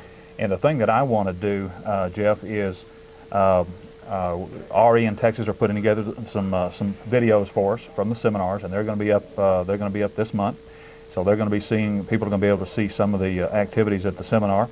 And then what we're going to do is we're going to take that to Dallas, Fort Worth, Houston, San Antonio, and then from there we hope to pull together some other personalities like you and Alex and all the other radio and television personalities, and build a network of people where we can spin out some other seminars in some other cities. So we're going to be able to build quite a few things for everybody. And let me ask you something, Wes. Just why are we all doing this? Well, first off, first thing, we love our country. Yeah. That's the first thing. We love God, and then of course we love our family, and then next we love our country, and we step in the fire and we do something about it, and that's what we're doing. And our liberty is definitely under attack. Under attack. I think we've got to hustle at it, and I think we may have 4 years if we've got that, and we need to hustle. And anyone that's out there right now, if you've got any suspicions whatsoever that there's a problem, you need to step up and do something. And there's something that can be done with you and your show. What's going on? There's activity that can be done out there. Yeah, people need to get excited. I have talked to some national people who, quite frankly, now you and I both basically have agreed that we're not going to get much help from the reality impaired media. I like that. Okay.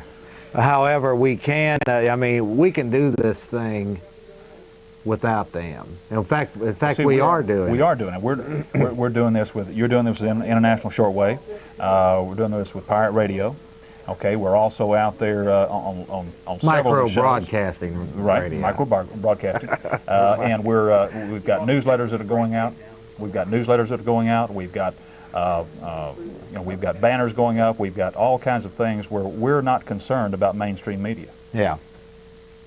And we just have to face up to that. We're not going to get any help out of it. And what interest they're going to have is they're going to be painting things different from what's really going on here. So I think the best strategy is just ignore them as they ignore us. And move on, move forward with our own deal. Keep moving on. And the internet too. We're going to be on the internet. You're on the internet right now. So we're networking with several groups across the country, and some people are going to be paying attention. What do you think about this show down here? Isn't this a fantastic outfit? You have one of the best crews I've seen putting this thing together. I think the best. I think the best. Look at that. Look at that. Isn't that fantastic? So tell us what's coming up this month. Now, what date is that? Okay, this is going to be the 30th of this month. Last Sunday is always the last Sunday, 2 to 6. The theme this month is going to be secret societies. So you're going to talk a little bit about secret societies, Freemasonry, some of that. And George Humphreys is going to tie a lot of that together, along with some of the local stuff and what have you. So that part will be good. And we're going to tie together the IRS and inflating the economy and stripping the middle class of all the money. That sounds like a winner. Yes, so yes. And Power Pack month. This has got to be a good one. So that'll be coming up on, that's the 30th, you say? 30th. The 30th this month, and then of course on February 22nd is the one that, I mean, they're all special to me, but you know, I stood up so long and so hard for what happened in Waco, Texas, that it's very special to me to when the Davidians come to town. So that'll be coming up on the 22nd, but we can build up a heck of a lot of momentum before that. Well, that's what we're doing with the flyers and the outreach. Every place that I go, every place that I'm invited to come to talk about it, I do my very best to promote and pump up everything that we're doing, and that's one of the items that I always talk about, is giving the Branch Davidians a chance to say they're part of this thing. And I believe we're going to have probably more than we've ever had before because of the time ahead of time. Oh yeah, I think so. It'll do my heart good. You know, right there at the Chariot Inn, we're able to not only are we able to set in there with 300 people now, but we can also build that up to 1,000 people out in the parking lot. They've agreed. I'm under contract there with them for a year, so I'm able to now take that momentum that we're able to carry and build that to an audience of about 1,000 people, and I think we're going to be able to do it. Some of the other things too that we're doing is we've got. I'm going to do some stuff on the West Mall. Go ahead. I'm going to do some stuff on the West Mall. In other words, I'm going to put all of you guys, you and Alex, and everybody, in front of about 200 students there on the West Mall.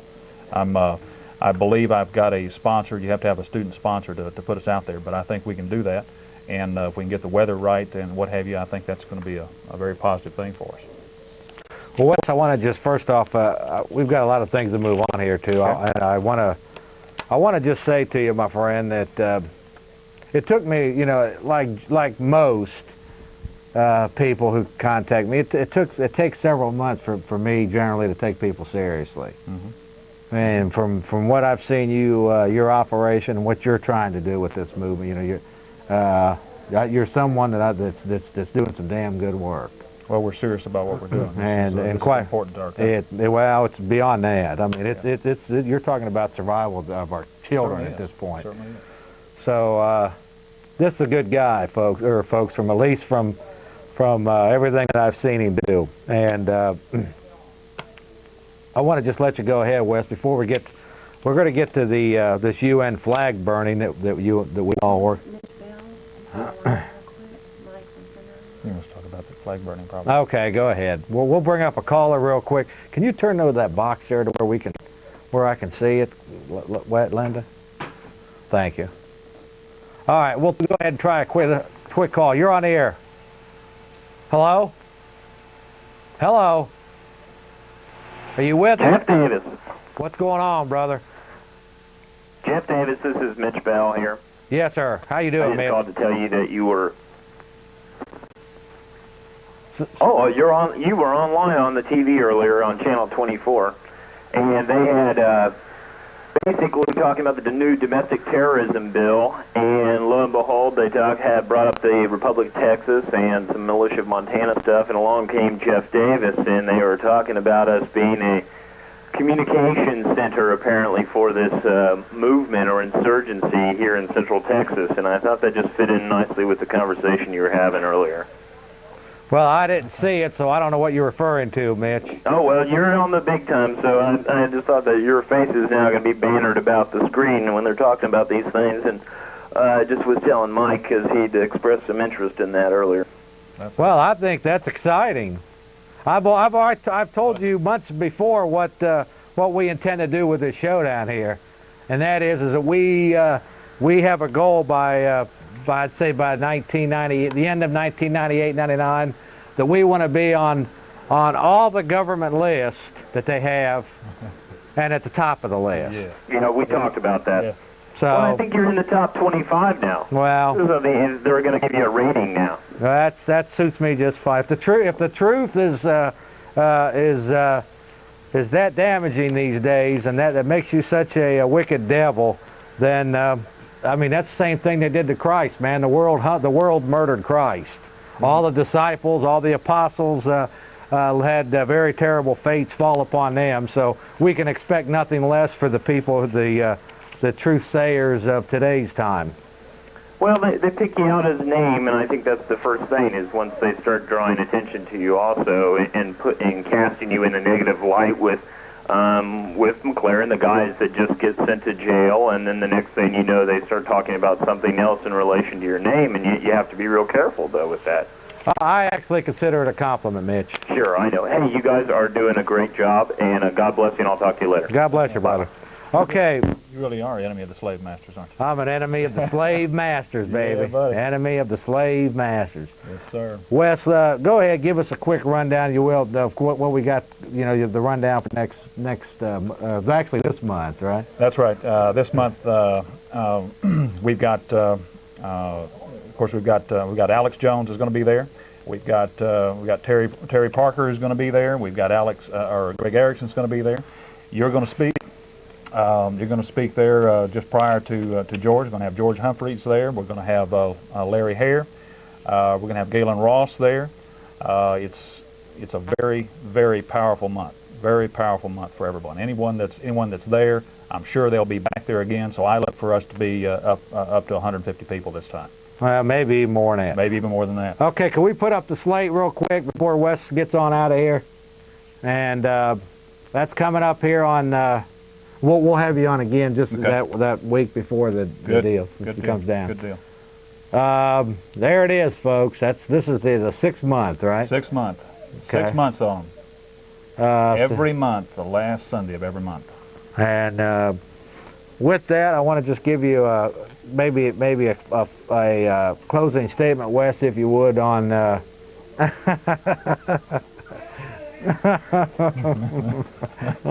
Oh, geez. Okay. Closing statement, Wes, on, again, just what's going on here in Central Texas. We are, first off, quickly, what are we up against?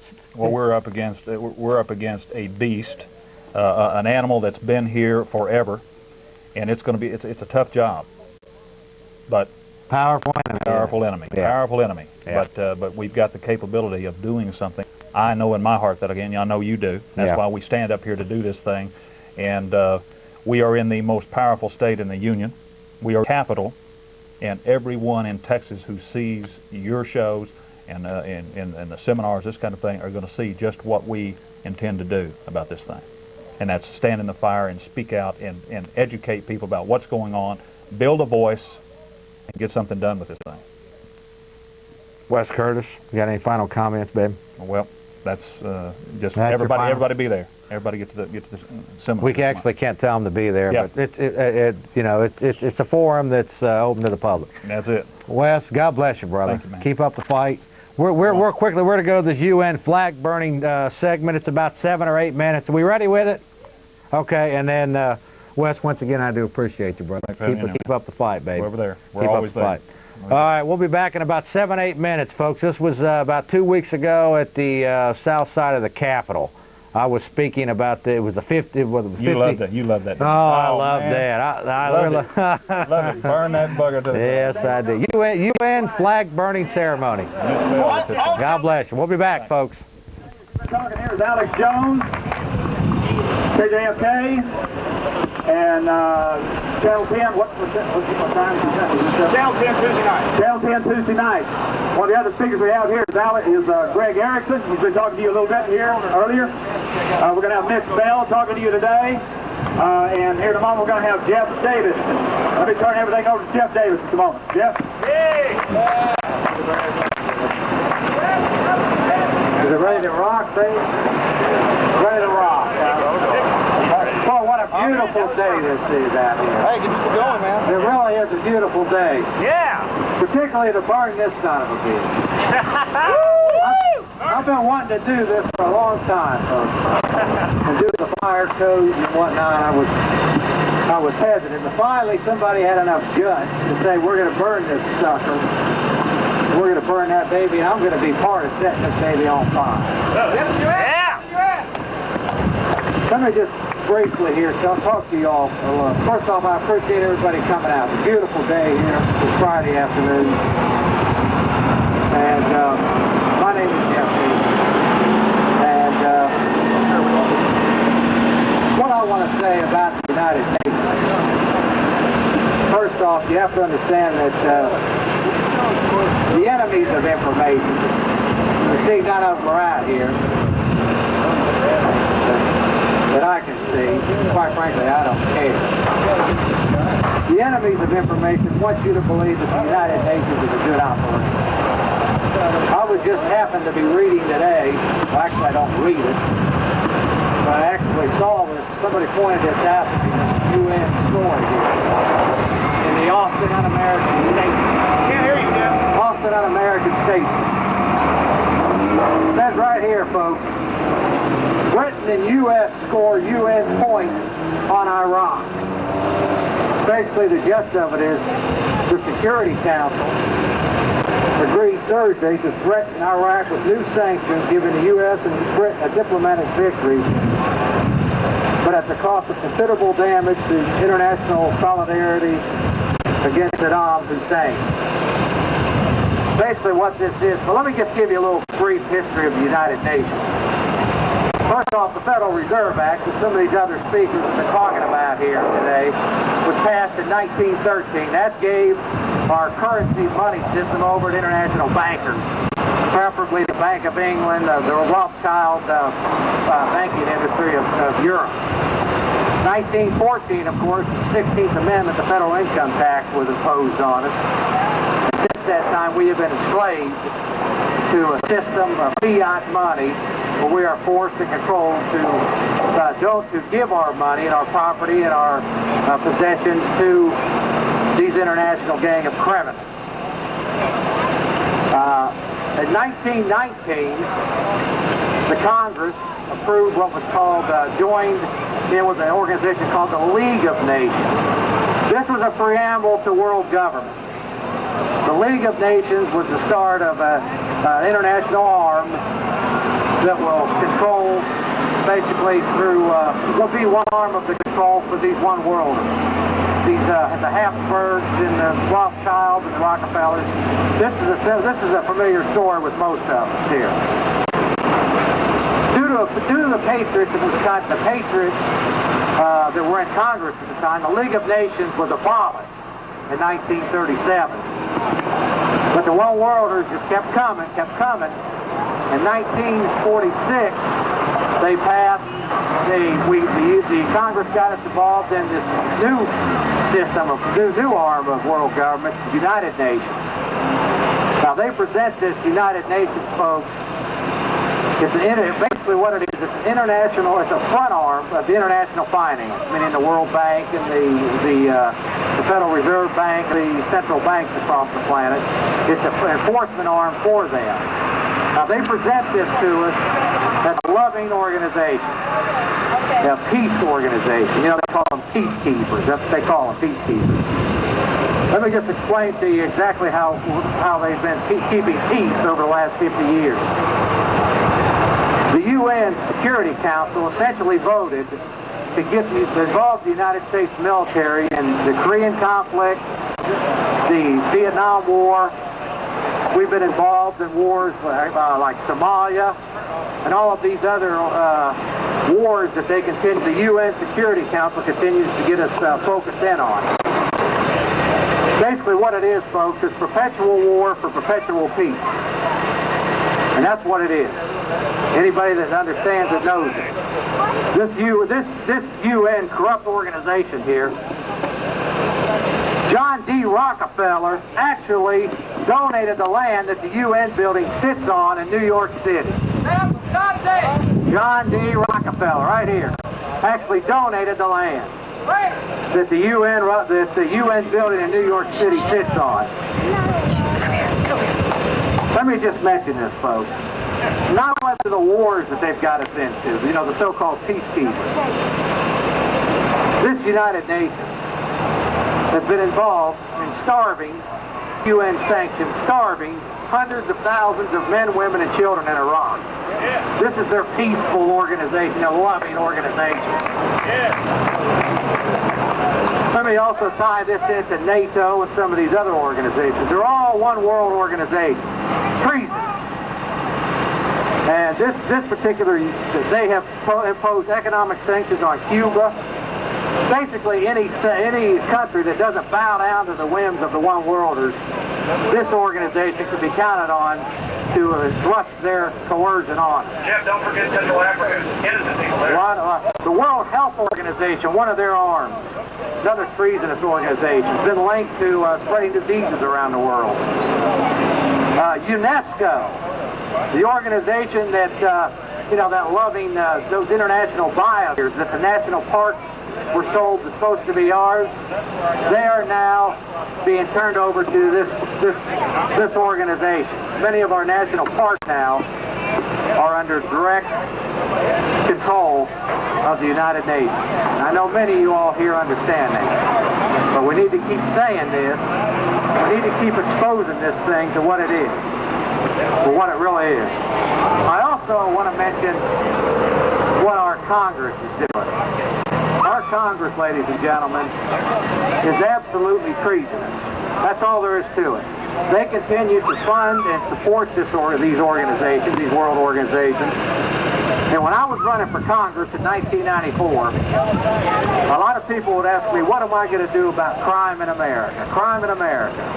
Well, my answer to them was, I'm getting a little bit sick and tired of hearing about two-bit drug dealers and petty thieves, when the real criminals are in Washington, D.C., driving around in fancy limousines and wearing fine linen suits. That's the bottom line. That's the criminals right there. That's your criminals.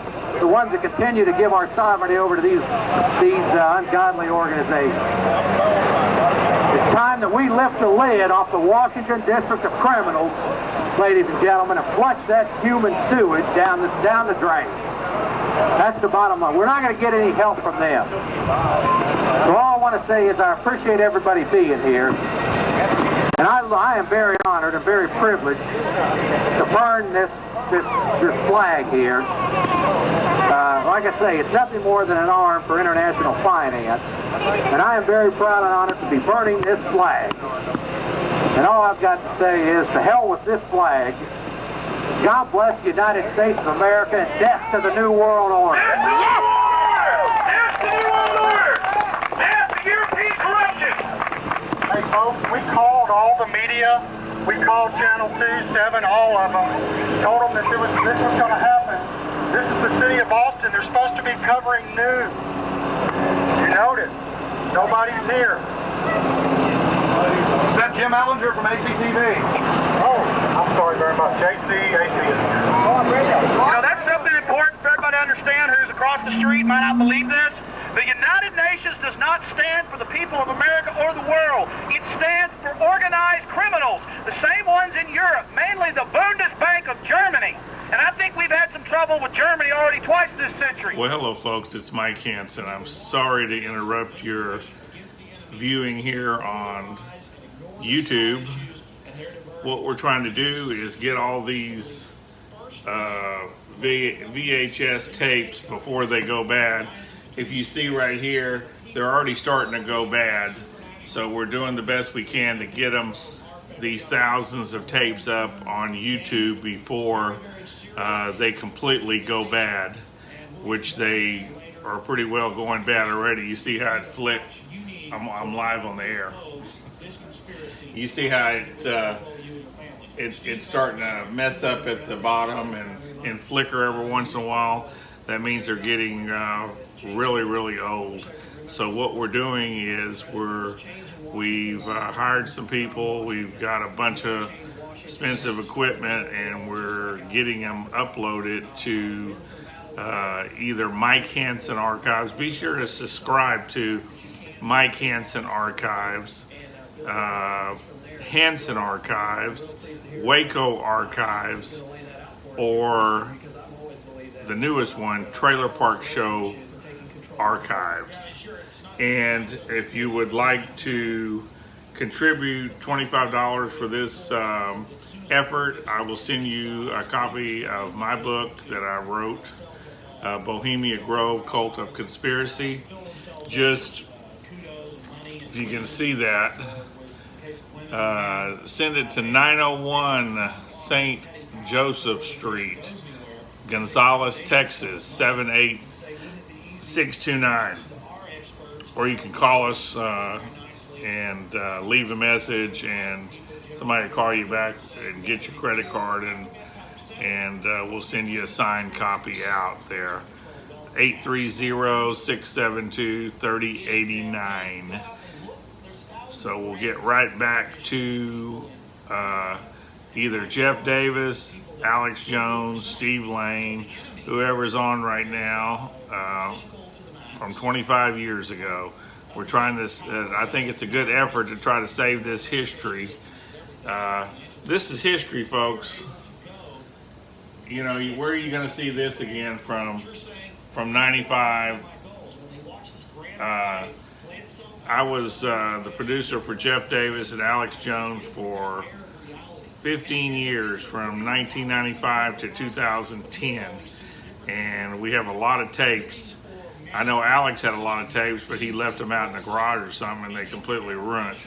So getting this history up, I think is very important, and I'm making it a goal in my life. Hopefully, somebody said, that's going to take you 20 years to get all that stuff. Well, no, if we can get a little donations, we can go ahead and hire some more people and get it up faster.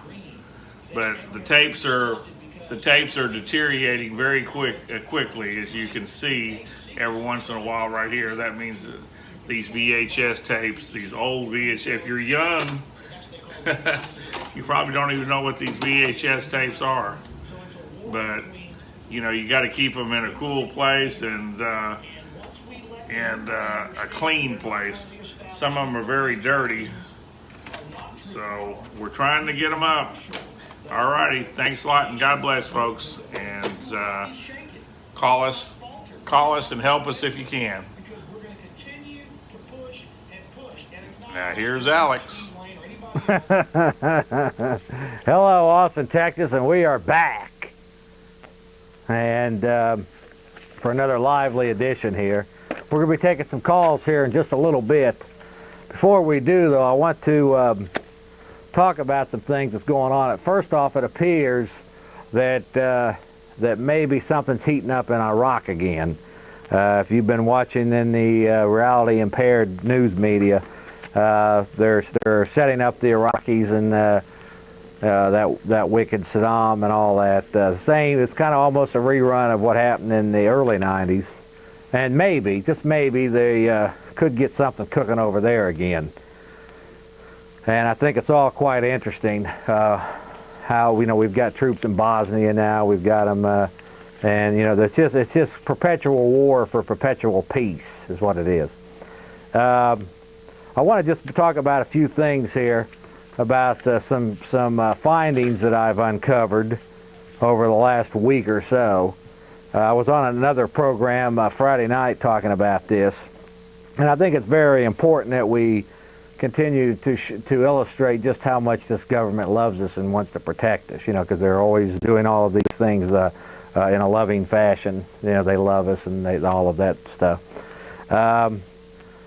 The first thing I want to just talk about some things that have gone on over the last 50 or 60 years that this government has been involved in on the just on the American people.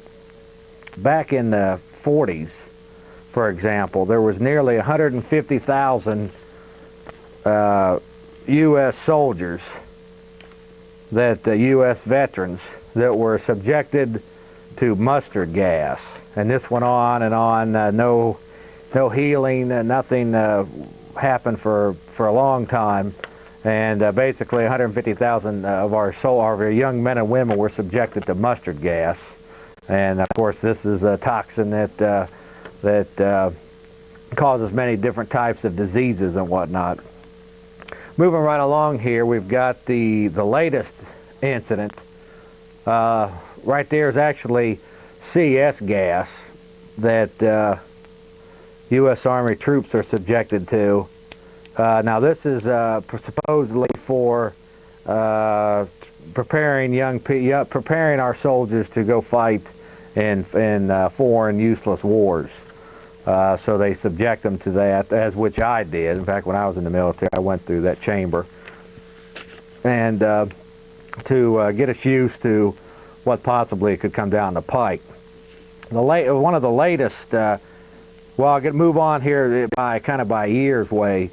In Tuskegee, Alabama, for example, back in the 40s and 50s, there was at least 412 black men infected through governmental programs with syphilis. And what's funny about this is the black people were not even told about this for many years later. And just recently, Clinton, of course, came out and apologized for the government injecting black people with syphilis so they could test the side effects of syphilis. I want to just briefly talk about a few other things here. Fluoride, for example, you know, that's been put in our water systems over the last 40, 50 years, has been linked with some cancers. It's been banned by 11 European countries and over 200 U.S. cities. This is what they're putting in our water, supposedly for our teeth, you know, as if these people really care about our teeth.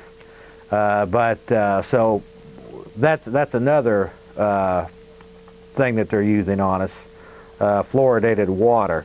Radiation of our food supply has been increased over the last 20 years. Basically what that does is tear down a lot of the nutrients and whatnot in food.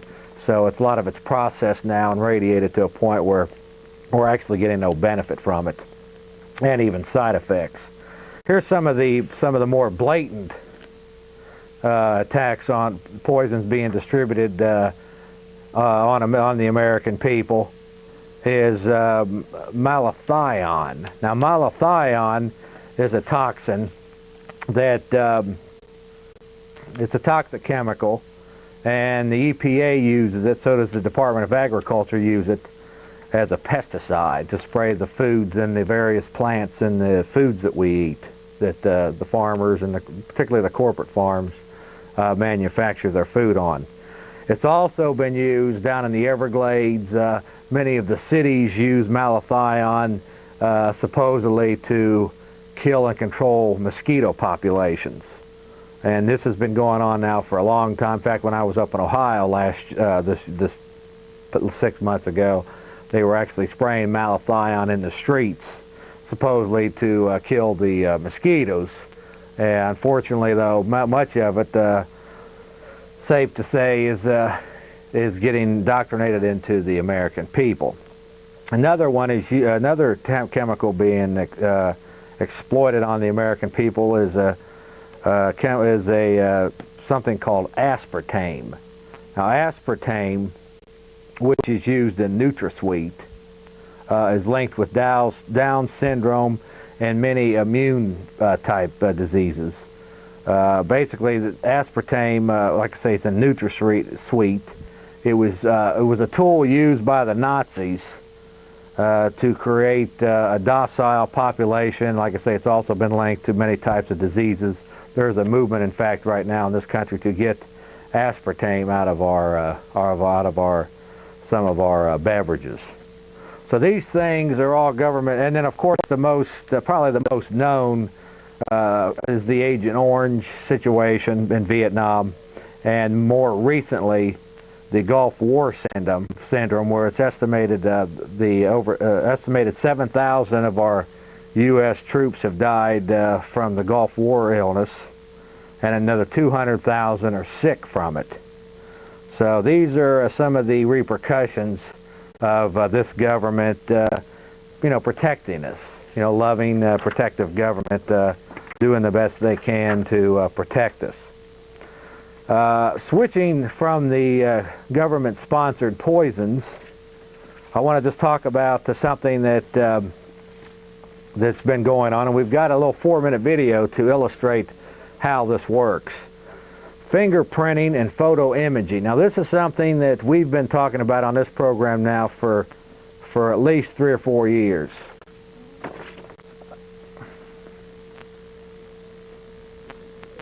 Okay, I made a misstatement. They didn't inject the black people with syphilis. They had it contracted. Is that it? They had already contracted. Okay, they had contracted it, but they were identified. okay. They knew they had it, but they wouldn't treat it. Right. Okay. Well, it's the same thing. Okay. So basically, that's our government at its best.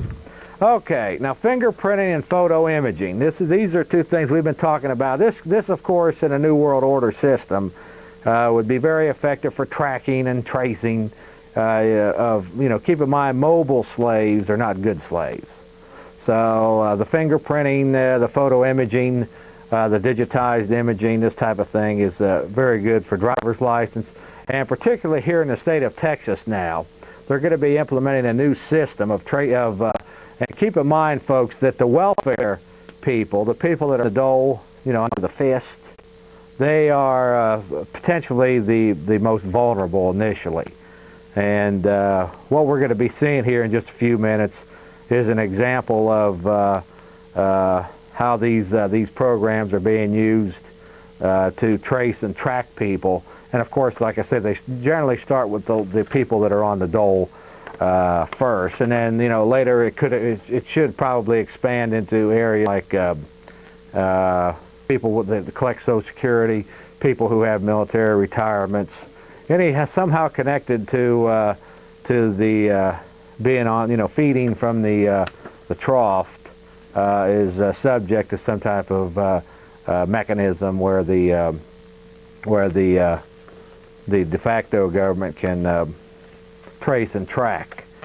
Okay, let's go ahead and go to this video now. This was taped yesterday, and this gives you a pretty good idea. Now, the term they use here is neighborly. Yeah. Now, I use the term loving on a regular basis. These programs are very loving. The term that they used here is that this is very neighborly to do this to fellow Texans, because it cuts down on fraud and all this. What they're not telling you, folks, is that this whole system of welfare is fraud. It creates people dependent upon government. It creates a left-wing voting bloc that makes people dependent upon the government, dependent upon, and of course the whole thing is fraud based on the fact that before government can supposedly help somebody, they have to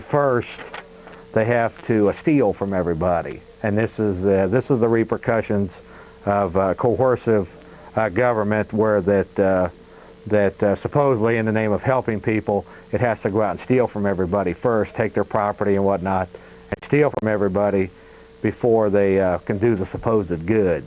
So let's go ahead and go to this 4-minute video here, and I think you'll see, folks, that what we've been saying on this program is true, and you can use your own interpretation as to whether this is going to be beneficial. Tracking and tracing people like rats, supposedly, to cut down on fraud. So with that, let's go ahead and go to the video, and then we'll be back. We're going to go over this.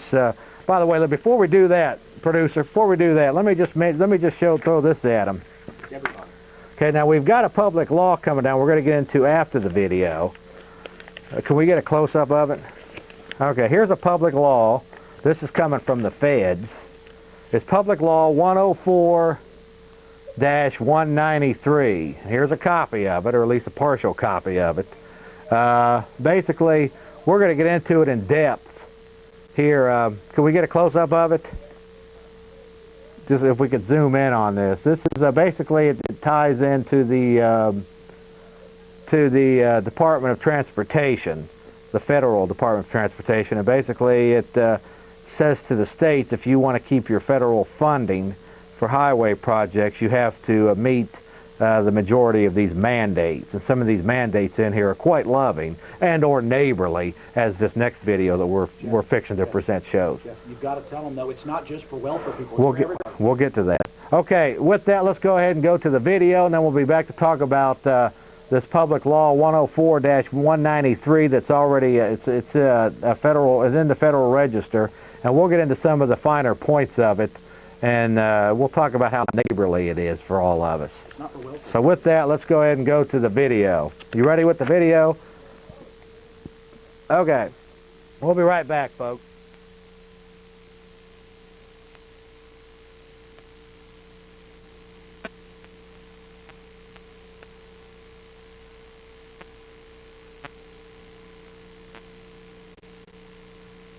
Areas of the headquarters complex to those with electronically coded key cards.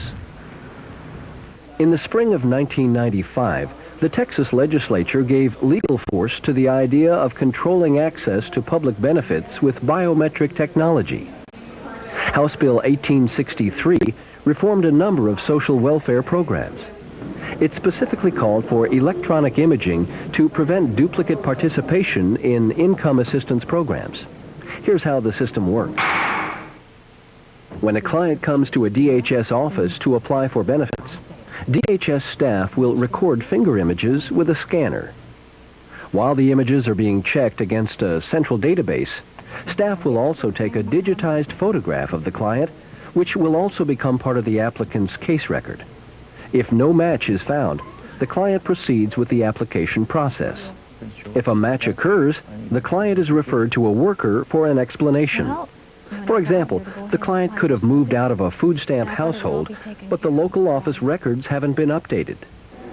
New York was the first state to use fingerprint imaging in all counties. Their experience should interest anyone who wants government to work better. New York officials said finger imaging was an important factor in the welfare reform package that reduced its general assistance rolls by some 90,000 people.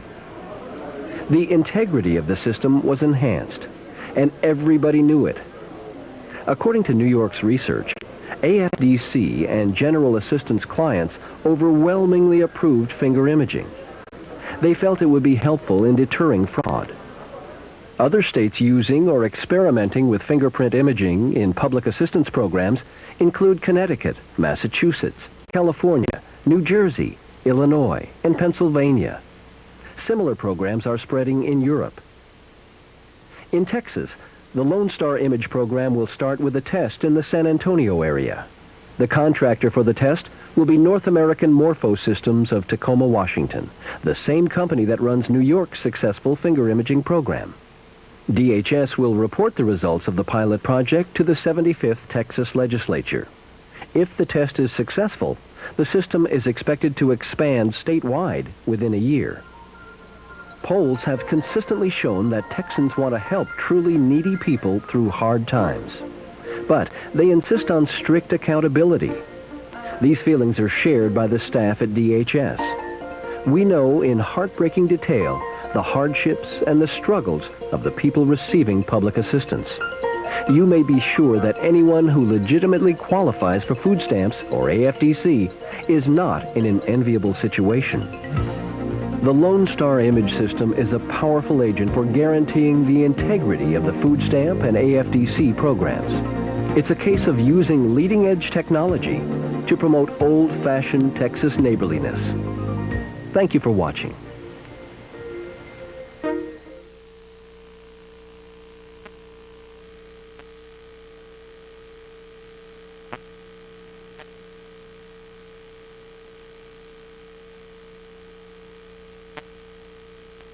800.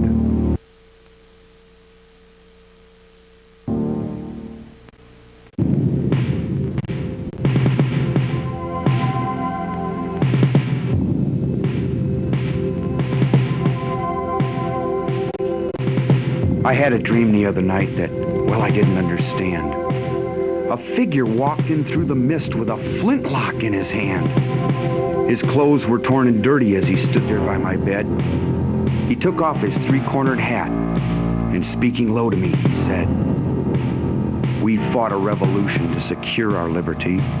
We wrote the Constitution as a shield from tyranny. For future generations, this legacy we gave. In this, the land of the free and home of the brave. The freedoms we secured for you, we'd hoped you'd always keep.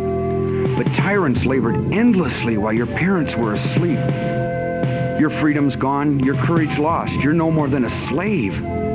In this, the land of the free and home of the brave. You buy permits to travel and permits to own a gun. Permits to start a business or to build a place for one. On land that you believe you own, you pay a yearly rent, although you have no voice in saying how the money's spent. Your children must attend a school that doesn't educate, and your Christian values can't be taught according to the state. You read about the current news in a regulated press, and you pay a tax you do not owe to please the IRS. Your money is no longer made of silver nor of gold. You trade your wealth for paper so your life can be controlled. You pay for crimes that make our nation turn from God and shame. You've taken Satan's number. You've traded in your name.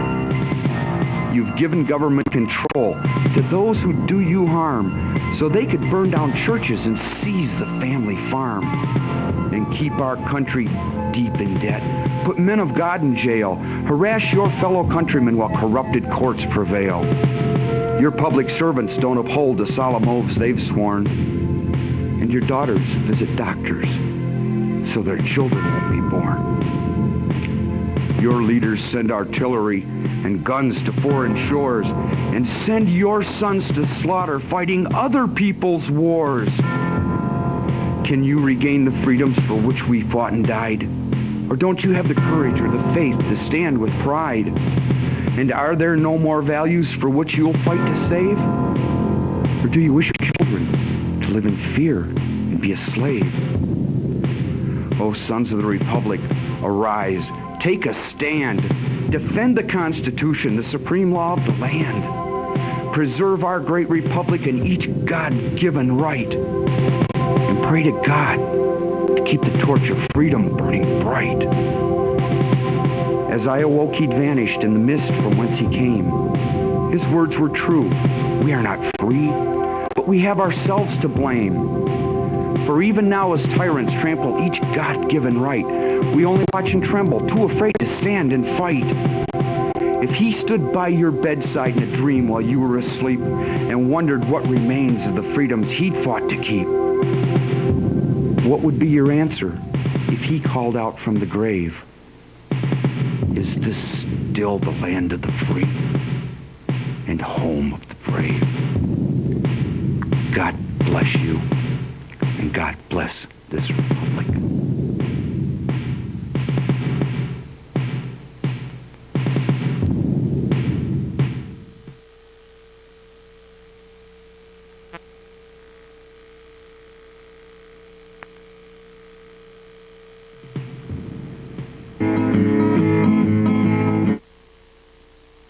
It's a case of using leading-edge technology to promote old-fashioned Texas neighborliness. Thank you for watching.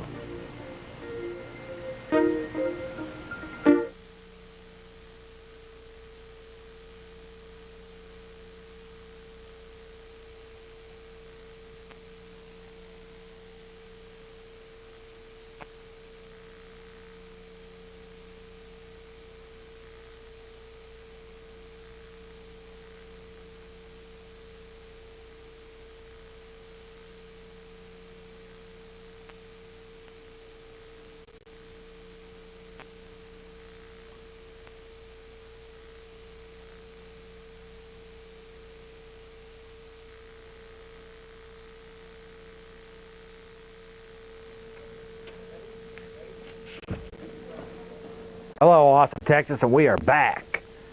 And I hope you enjoyed that little piece. I want to just briefly talk, before we get to some calls here, folks, we do want to take some calls here for just a moment here. It's been a while, and we've got so much to cover here. That's what's going on with us. I want to just mention, now I want to get into briefly this Public Law 104-193.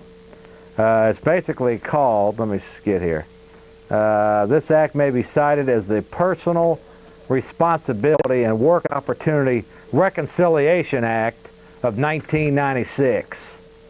And it's so loving. All right, here's a copy, or at least a partial copy of it. If we get a close-up of this, I would appreciate it. We did earlier, but I wanted for people just maybe tuning in now. Here's a copy of Public Law 104-193.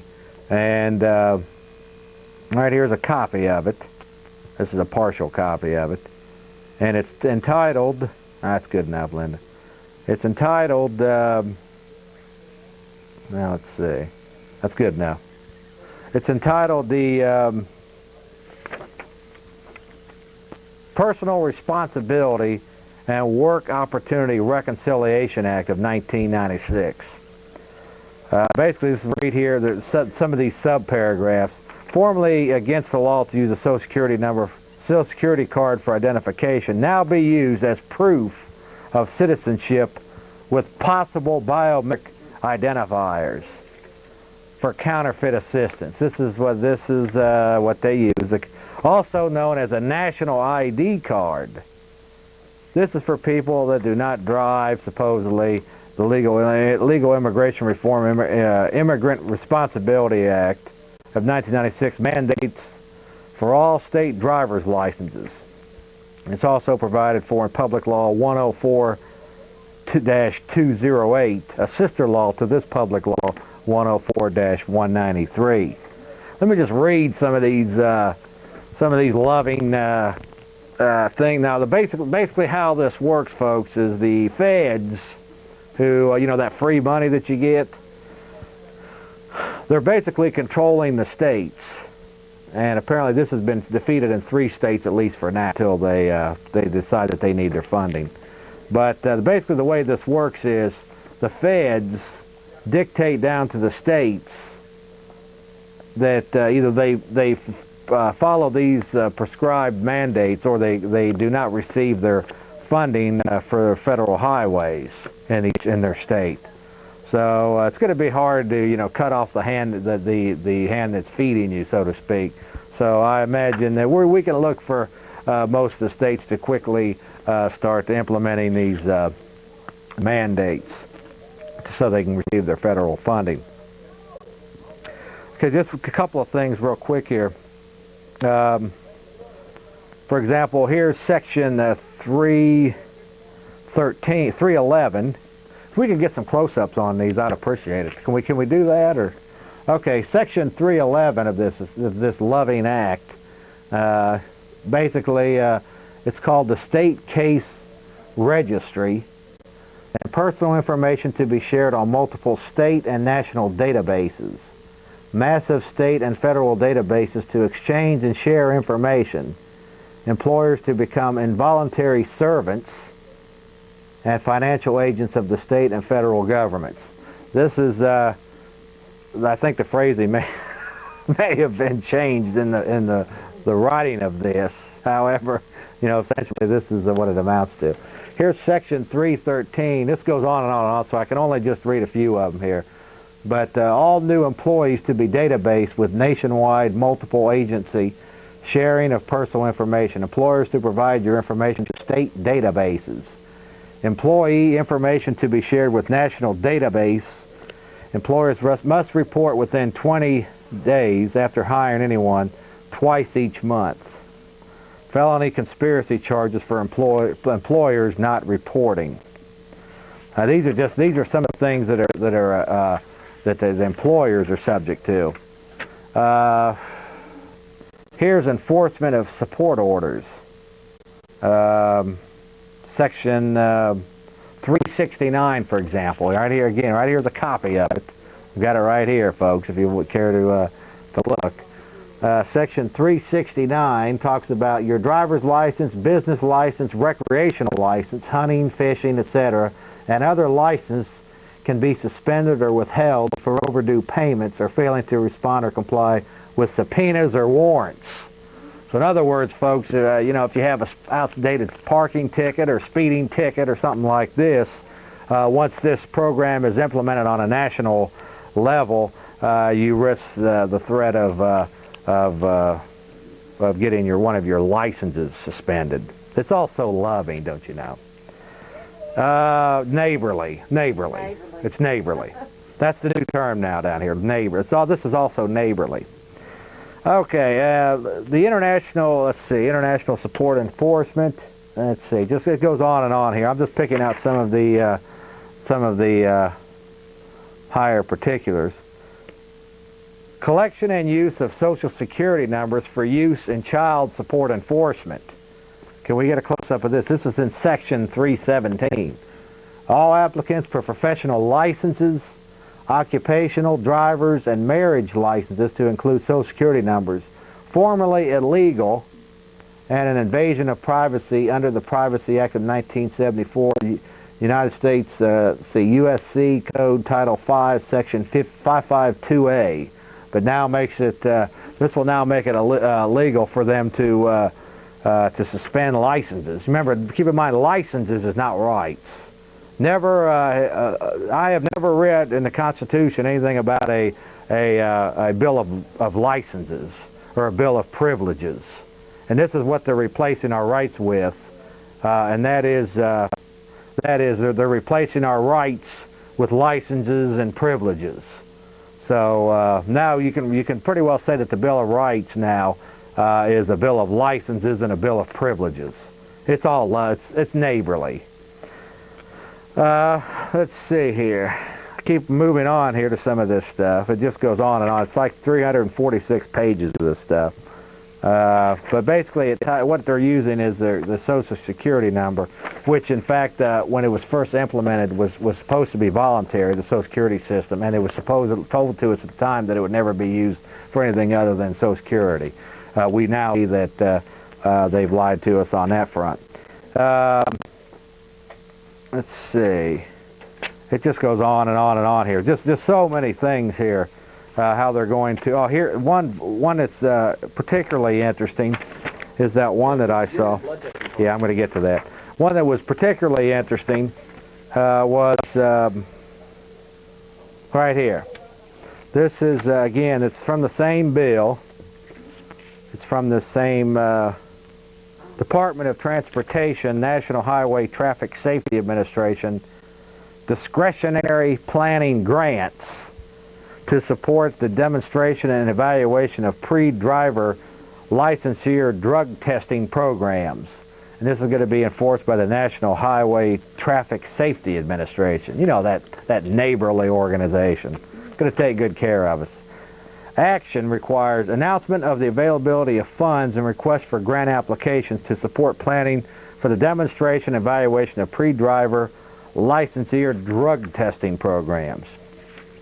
Now, just go here to say the National Highway Traffic Safety Administration, NHTSA, announces the availability of federal funds to support the planning. Already read all that.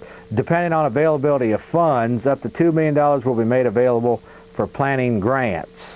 The planning grants solicited by this announcement will allow interested states to carefully investigate the options and resolve the many complex practical and legal issues associated with developing a pre-driver licensure drug testing program. And basically what it says here, and I'll just go on to the, it has a, can we get a copy of the, here's we get a close-up of this. One of the statements is marijuana is harmful. This is one of the, you know, that drug war. They got to fight this drug war that's going on. It's just so wicked and everything. They don't tell you that they're the ones bringing it in, but they got to do something about the drugs going on in the country here. Marijuana is harmful. Now, it goes on to give you a little conditioning information about, that's good enough, little conditioning information about the about marijuana and the effects of marijuana. And then it says most states have implied consent laws for drugs under which a driver consents to a chemical test if a law enforcement officer has arrested the driver for or has probable causes to suspect that the driver has committed a drug driving offense. Now, with this new Public Law 104-103, there's going to be an addition to many of the state programs. Drug testing programs also are conducted in other contexts, such as for state, local, and private employees, high school professional athletes, and individuals who have been incarcerated in prison or who are on parole. If states were to develop drug testing, it goes on and on here. Right here it says, responsible state agency. The state agency will be responsible for administering the drug testing program that must be determined. The program will certainly involve the motor vehicle department, inasmuch as it will have to determine that a driver license applicant has taken and passed the required drug test. Applicants to be tested. Now this is where it's all real neighborly. Applicants to be tested. First time driver's license applicants. And basically when it goes on, when you go on to read this, it tells you that it's we're all vulnerable for it, but these are just the preludes to it. But essentially, ultimately, all of us are going to fall under this. First-time driver's license applicants under 18 must be tested. The states may choose to test others as well. For example, states could test all first-time applicants, regardless of age. Then it goes on here. Each state should consider carefully how its testing program can best address its teenage use drug problems. States may test all licensed applicants or any randomly selected sample of at least 25%. Large states may wish to pilot test the drug testing program in only part of the state. And basically it goes on to tell you it involves things like blood and urine testing, these types of things. So it appears that through this highway funding public law record that much of our bodily liquids may potentially be used in their gather up to see if we can all drive, if we all serve the justification for getting the license to drive the vehicle. So we found that quite interesting. But basically what it amounts to, folks, is tyranny in the making. And right here, tyranny's already been in the making, but this is just another this is generally the way the enemy controls a lot of these cities and states through funding resources at the top. They control the facilities at the top, and then through grants and whatnot, they say to the states, okay, you can go ahead and have all this funding. However, it comes with all these different strings attached. So this is just one example of. You might want to look this up on your own benefit, folks. Public Law 104-193. It's already apparently in the federal. I'm going to show you neighborly how they take it. Okay, Federal Register, and right there it is. There's a copy of it, if you will. Go ahead. Let's go ahead and show this one more time so the people can get the number here. Public Law 104-193, and it's neighborly. We've got a few other clips here we're going to show of neighborliness that this government is. Now, we've already talked about chemical attacks. We've talked about all different types of things in our food and water system, pesticides, DDT, phony wars that we've been involved in. Here is some more loving footage of what this neighborly government can do for us. There goes a tree up there in Mount Carmel. It got knocked down by one of the tanks. But I mean, there's a lot of neighborly things going on here. And of course, many of you won't be privy to this only unless you watch the Jeff Davis show. One other little tidbit here. Here is a story. We get a close-up of this. Okay, let's get on with our footage here. Go ahead and get it set up there. This is some footage of them pushing cars, running over cars and tanks. This is all part of the neighborliness. you know, the loving sentiment that they have towards us. And this is yeah, it's also loving. Yeah, and so this is really a tremendous you know, it's a tremendous loving system we're in. Okay, now here's this story here. Now this story here talks. The title of it is "Amazing Science: Neurons from Rat Brains Fused with Chips." Let's see, it's out of the some Fort Worth newspaper. But anyway, it talks about a scary thing about science and technology and medicine these days is that you never know when you're inadvertently bridged the gap between science fiction and reality.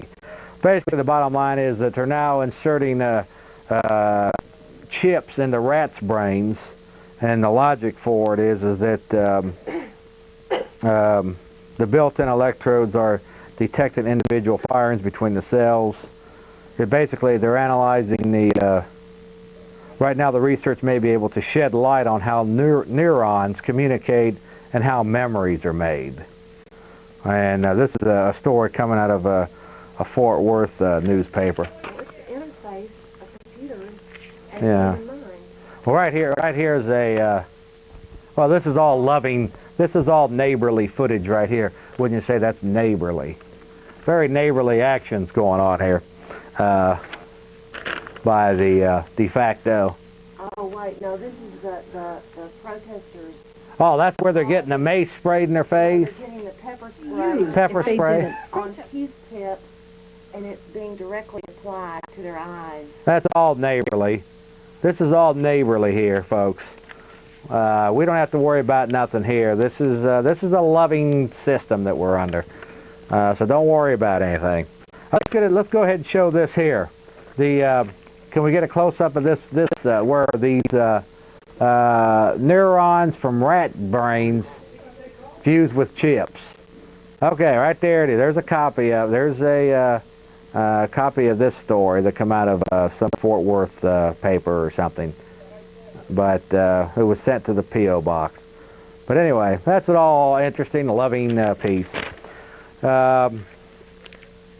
Also, I want to just briefly say one thing before we get to calls. There has been at least, that I know of, not exaggerating, 3 people this last week who have claimed to have seen these. Can we get a close-up of this? Over Travis County, over central Texas. Frankly, I thought we had chased them all away for a while, but apparently they're back. Just like the Jeff Davis show, we're at least for now, we come on every Mondays. But apparently these seem to be coming back now around central Texas, and it's also loving again. Okay. Yeah, neighborly, yeah. Okay, with that, we're going to go ahead and try to take a call here real quick or two. We've got about 5 minutes or so before we shut her down. Hello? Jeff. Yes, sir. There's something I need to tell you. I don't know if you know this, but tonight's nightly news. Is this Alex? Yes, it's Alex Jones. What's up, brother? Pretty good. It scares me a little bit. You're now being labeled, just like they always label people for a while, as a militia leader. I know you're no member of any militia, and as a Republic of Texas, and I know you're not a member of Republic of Texas. So, and you and your producer both, they had Mr. Well, I won't tell you Mike's last name. Your producer, who wants to stay anonymous, they deliberately put him on, which is and they've slandered him. KVUE 24, who talks about how wonderful the UN is, and this is pretty scary. It's loving. What do you mean? It's neighborly.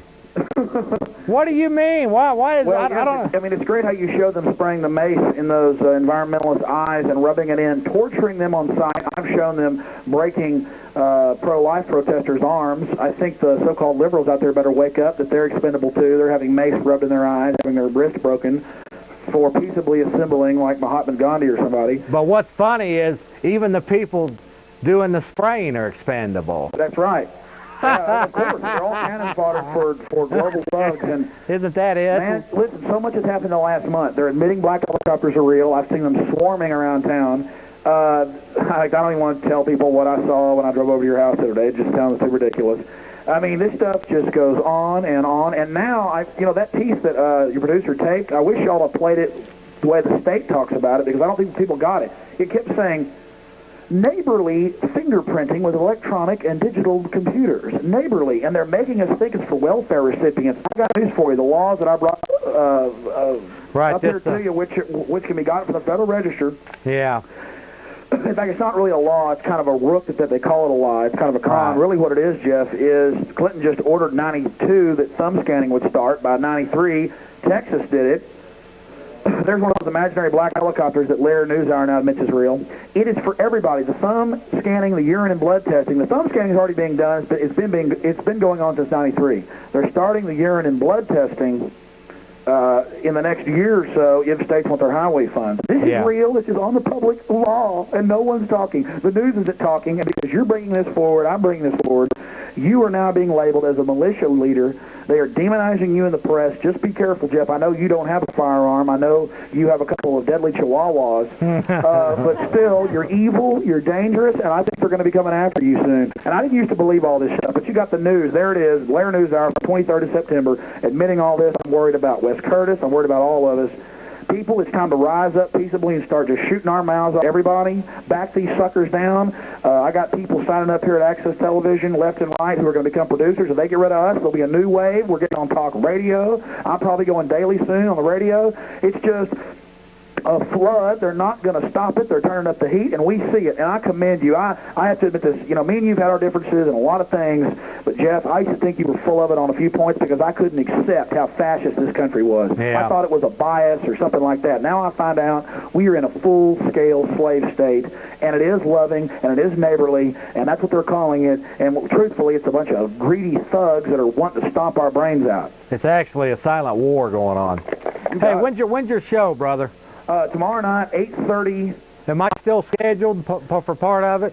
Yes, I'd like to get you. I'm playing 3 different pieces tomorrow. People not getting their Social Security money. People not. I mean, just myriads of things. Tomorrow night, I'm going to talk about how some of these so-called televangelists are ripping people off. It's still going on. I'm going to play that, but I'd like to have you on for 45 minutes or so tomorrow night, probably after about 9 o'clock or so, so I hope you'll co-host with me. And what time is that, Alex? It's 8:30 tomorrow night on Channel 10. And anybody out there that doubts this, stick in your head, it's kind of like you said, Jeff, the new bird for America shouldn't be the eagle. It should be a ostrich with its head stuck in the sand. Yeah. I'm telling you, these people out here, they don't get any power by ignoring this.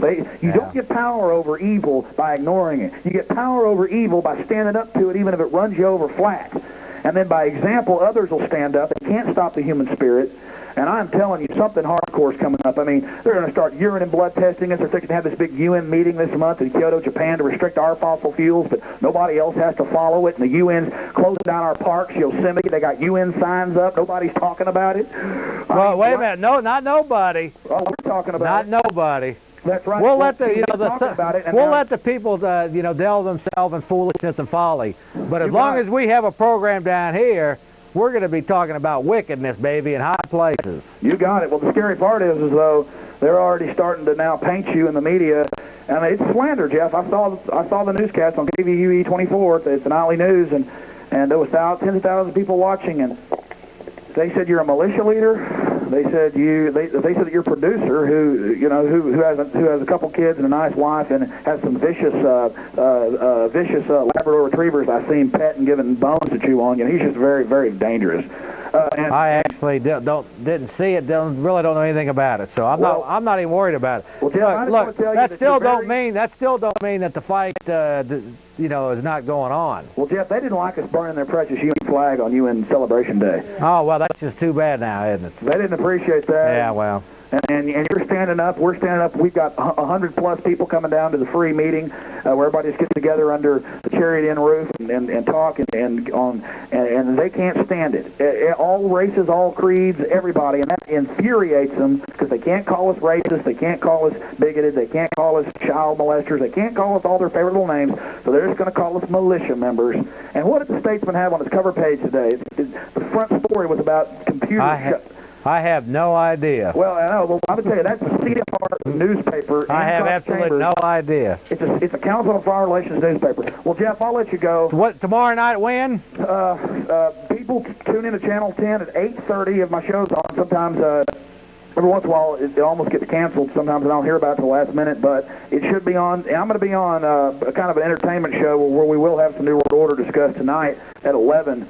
On Channel 10 or 16, I forget which one. But tomorrow night is a big information show, and just seeing that on the news tonight, said, man, I better come up here, talk to Jeff, get him on my show, because there's no telling how long Jeff Davis will be out among us.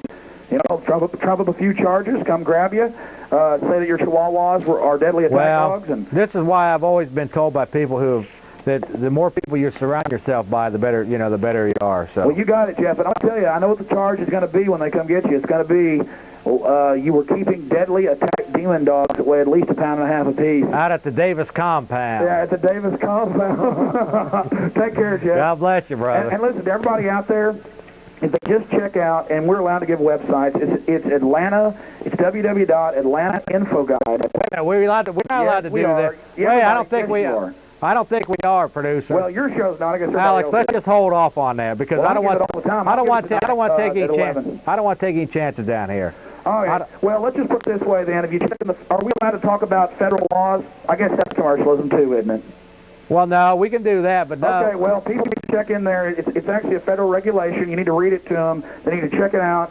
They need to call their congressman. Their congressman will act like they're speaking Latin to them, but don't worry. Just keep pushing it. And understand that we're... Hello?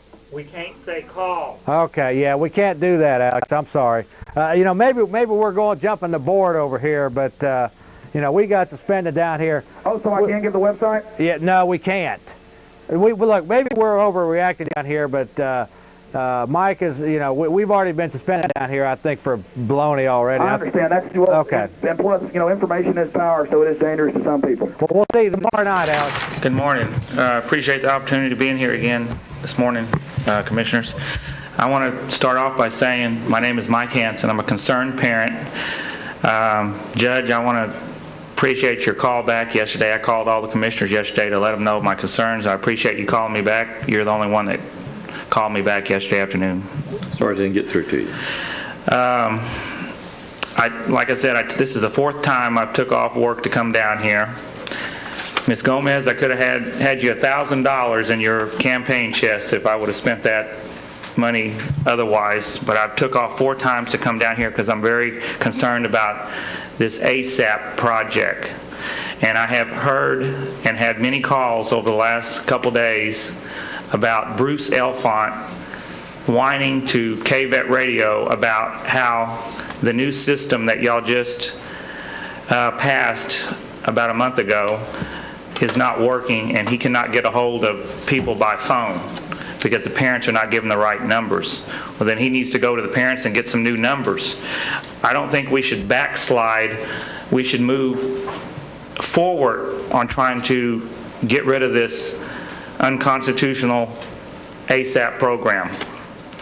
There's been a little less than 100 parents down here complaining about this ASAP program, and nobody has been down here in support of this program except bureaucrats. Let me just say that again. No parents have been down here that I've seen on the replays on Commissioner's Court for ASAP. Only bureaucrats have been down here trying to justify their jobs. This ASAP program is violating 500 people a night. I just got a call from Janie of East Austin. I won't give her last name. They went to her house at 9:30 at night, beating on her door, and also sent her a letter threatening $500 fines. Also, a couple of weeks ago, one of the bureaucrats got up here and said that they were not going to put this program on. Which one of y'all do Lake Travis? Is that? What do you mean? Karen? What do you mean? Parts. which commissioner does Lake Travis? The north side or the south side? I'm the north side of Lake Travis. Okay. She's the One of the bureaucrats got up here and said that they weren't going to put this program into Lake Travis because Lake Travis people wouldn't put up with them violating them like that. Now, why are y'all violating? Why are these constables in the commissioner's court violating the people in East Austin and South Austin? That's a question that needs to be answered. We don't want to be violated either. I just have two more things. KVET Radio and KJFK Radio has been requesting a debate, friendly debate between Steve Lang, which has the information on the statistics, and one of the constables. Nobody will agree to this. And I think that the parents and the people of Travis County should have the opportunity to hear a debate on this subject. And I just want to bring this up, Judge. Can I bring this up? Yeah, you got your time's expired, but do. Well, I took off. Okay. Quickly. But I just want y'all to look at this, pass this around one of the commissioners' court. This, I gave Ms. Gomez the last time I was here a copy of the letter I sent Rocky, not to trespass on my property again. Somebody has received it at the Precinct 4, Constables, 2201 Post Road, 102. And I can't read the signature, Judge. Can you verify that somebody did receive that? No, sir. Can't read it. Your time's Can't up. read it? Your time's up, Mike. We need to move along. Don't. Thank you very much. Okay, so nobody will verify that somebody received this notarized letter. Can you verify that? I can't read it. Okay, nobody can read it. Thank you very much. Thank you, Judge. Good morning. Good morning. Hello, I'm Steve Lane here with the Freedom Report. I want to welcome you this evening. We're going to be talking about the ASAP program. For those of you who don't know, the ASAP program is short for the Absent Students Assistance Project. It's a program here in Travis County where Travis County constables have been hired through an interlocal agreement from Austin Independent School District and Del Valley, at least for the Del Valley 9th graders, to handle school attendance problems. That in and of itself is not a violation of Texas state law, but as we have demonstrated so many times before, the way that the program is implemented is a clear violation of Texas state law and of your constitutionally protected rights.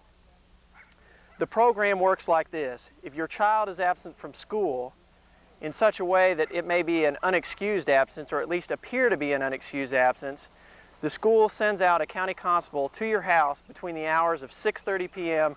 and 9:30 p.m. at night. Now, these visits that are made between 6:30 and 9:30 p.m. at night, and that's using their own documentation, are made oftentimes to the homes of people such as this. This is a person, we're standing in front of the home of a person who was violated by this program. As you can see, the house is surrounded on all sides by a 6-foot chain link fence.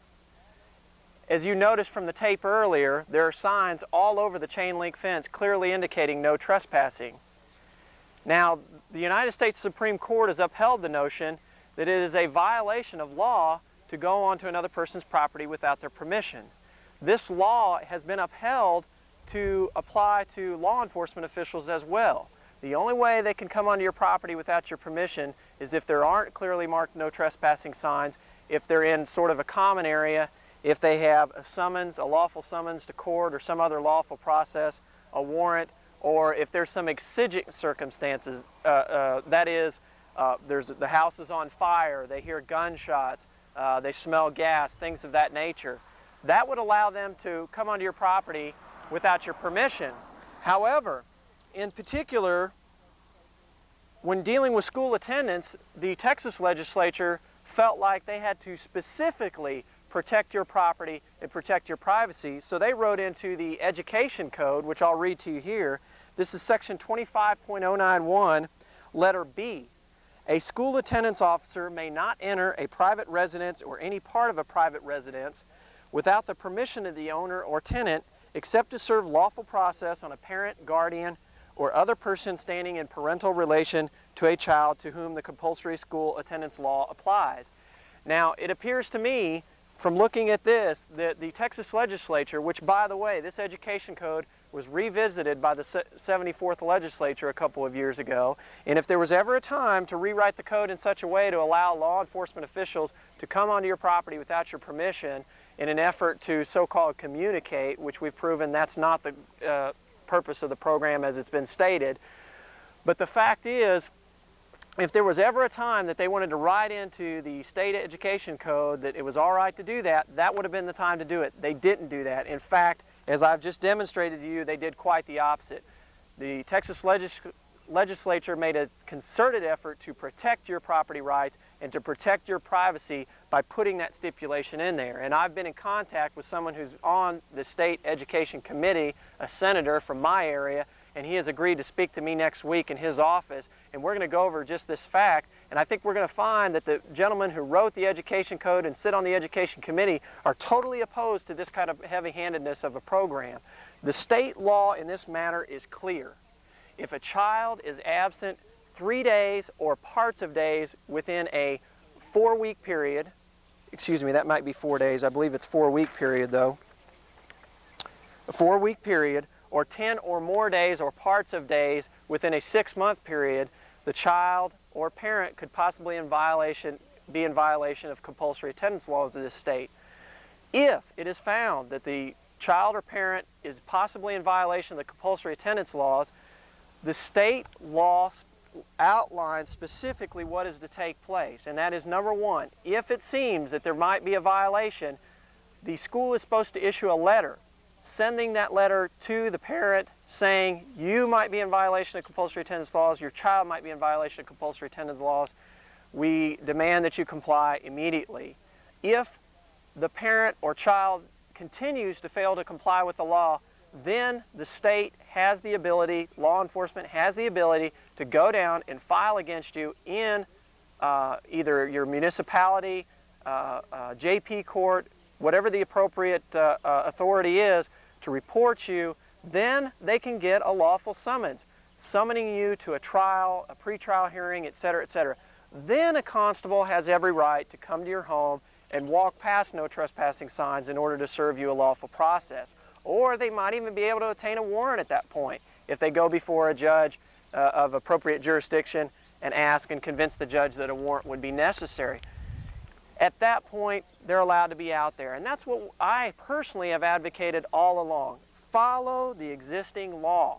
They're kind of bracketing in this little pseudo law, making you believe that this is completely lawful for them to send constables to your home without your permission. And that is just not the case. The simple fact is the state legislature carefully outlined what is to take place in the event that a child or a parent looks like they might be in violation of the compulsory attendance laws. And the simple fact is the county of Travis is not obeying the Texas state law. They are violating people every night. In fact, they're violating this law upwards of 450 times a night, and that's using their own documentation. Now, I've always worked in the construction trade, and in construction it's always easier to tear something down than it is to build it. Building things requires intelligence. So what would I have you do, or what do I suggest be done about the ASAP program? It's very easy to tear down the ASAP program. I always say a bad cause seldom fails to betray itself. And in this case, ASAP, a bad cause, has done a very good job of betraying itself. But what do we do? What do I offer as an alternative? I say make the program voluntary. How would this work exactly? It's actually quite simple. When you enroll your child into school, you would be given documentation describing the ASAP program, saying we send constables, they wear badges, they wear guns, uniforms, police cars, the whole routine. It basically would be propaganda, but that's fine. They're making an effort to sell their ASAP program, and that's important. If the ASAP program is voluntary, it'll constantly have to change and update itself to fit the needs of those who use the program. It puts a little competition in there. If it's just forced upon you, they could do whatever they want with it, and you're just going to have to take it. If it's made voluntary, they're going to do the types of things it takes to get the support of the people whom it affects. But what would happen is after you read this document describing it, you could sign on the dotted line saying, yes, I want to be part of the ASAP program. If my child is absent from school, I want a constable out at my house that night between 6:30 and 9:30 at night.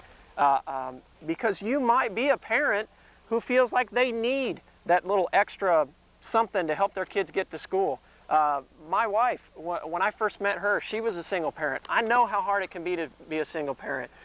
There are people out there who feel the need to have this, and I say great, give them that choice, empower them, let them have the ability to say, yes, I want this constable out there. But likewise, there are a lot of people that quite frankly don't need this program. Using their own statistics, Bruce Elfan himself said it recently in some budget talks, only 18% of first-time visits do they actually end up at a home where a child had an unexcused absence.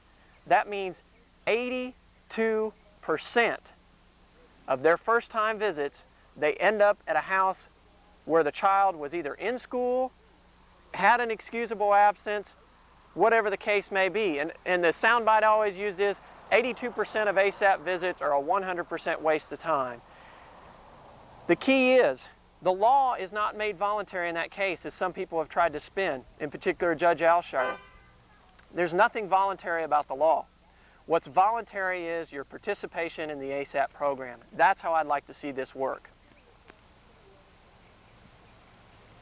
Now, let's get into some of the other problems surrounding the ASAP program. Number one, we have been told ad nauseum in Commissioner's Court by the commissioners and by ASAP bureaucrats and people at the Criminal Justice Planning Department, the department that heads up the ASAP program, that ASAP is not about arresting children or arresting parents. They're not out there threatening people or doing things like that. What they have said the program is about is increasing communication between schools and parents. Now, this is an admirable, worthwhile goal. I've just been against the idea that the person used for communication is a constable. This could be done with a private individual. We're going to go to a clip right now to show you Kevin Miskell going out of his way to say that the ASAP program is not about arresting parents or children. It's all about notifying a parent that their child was absent from school that day. Let's take a look.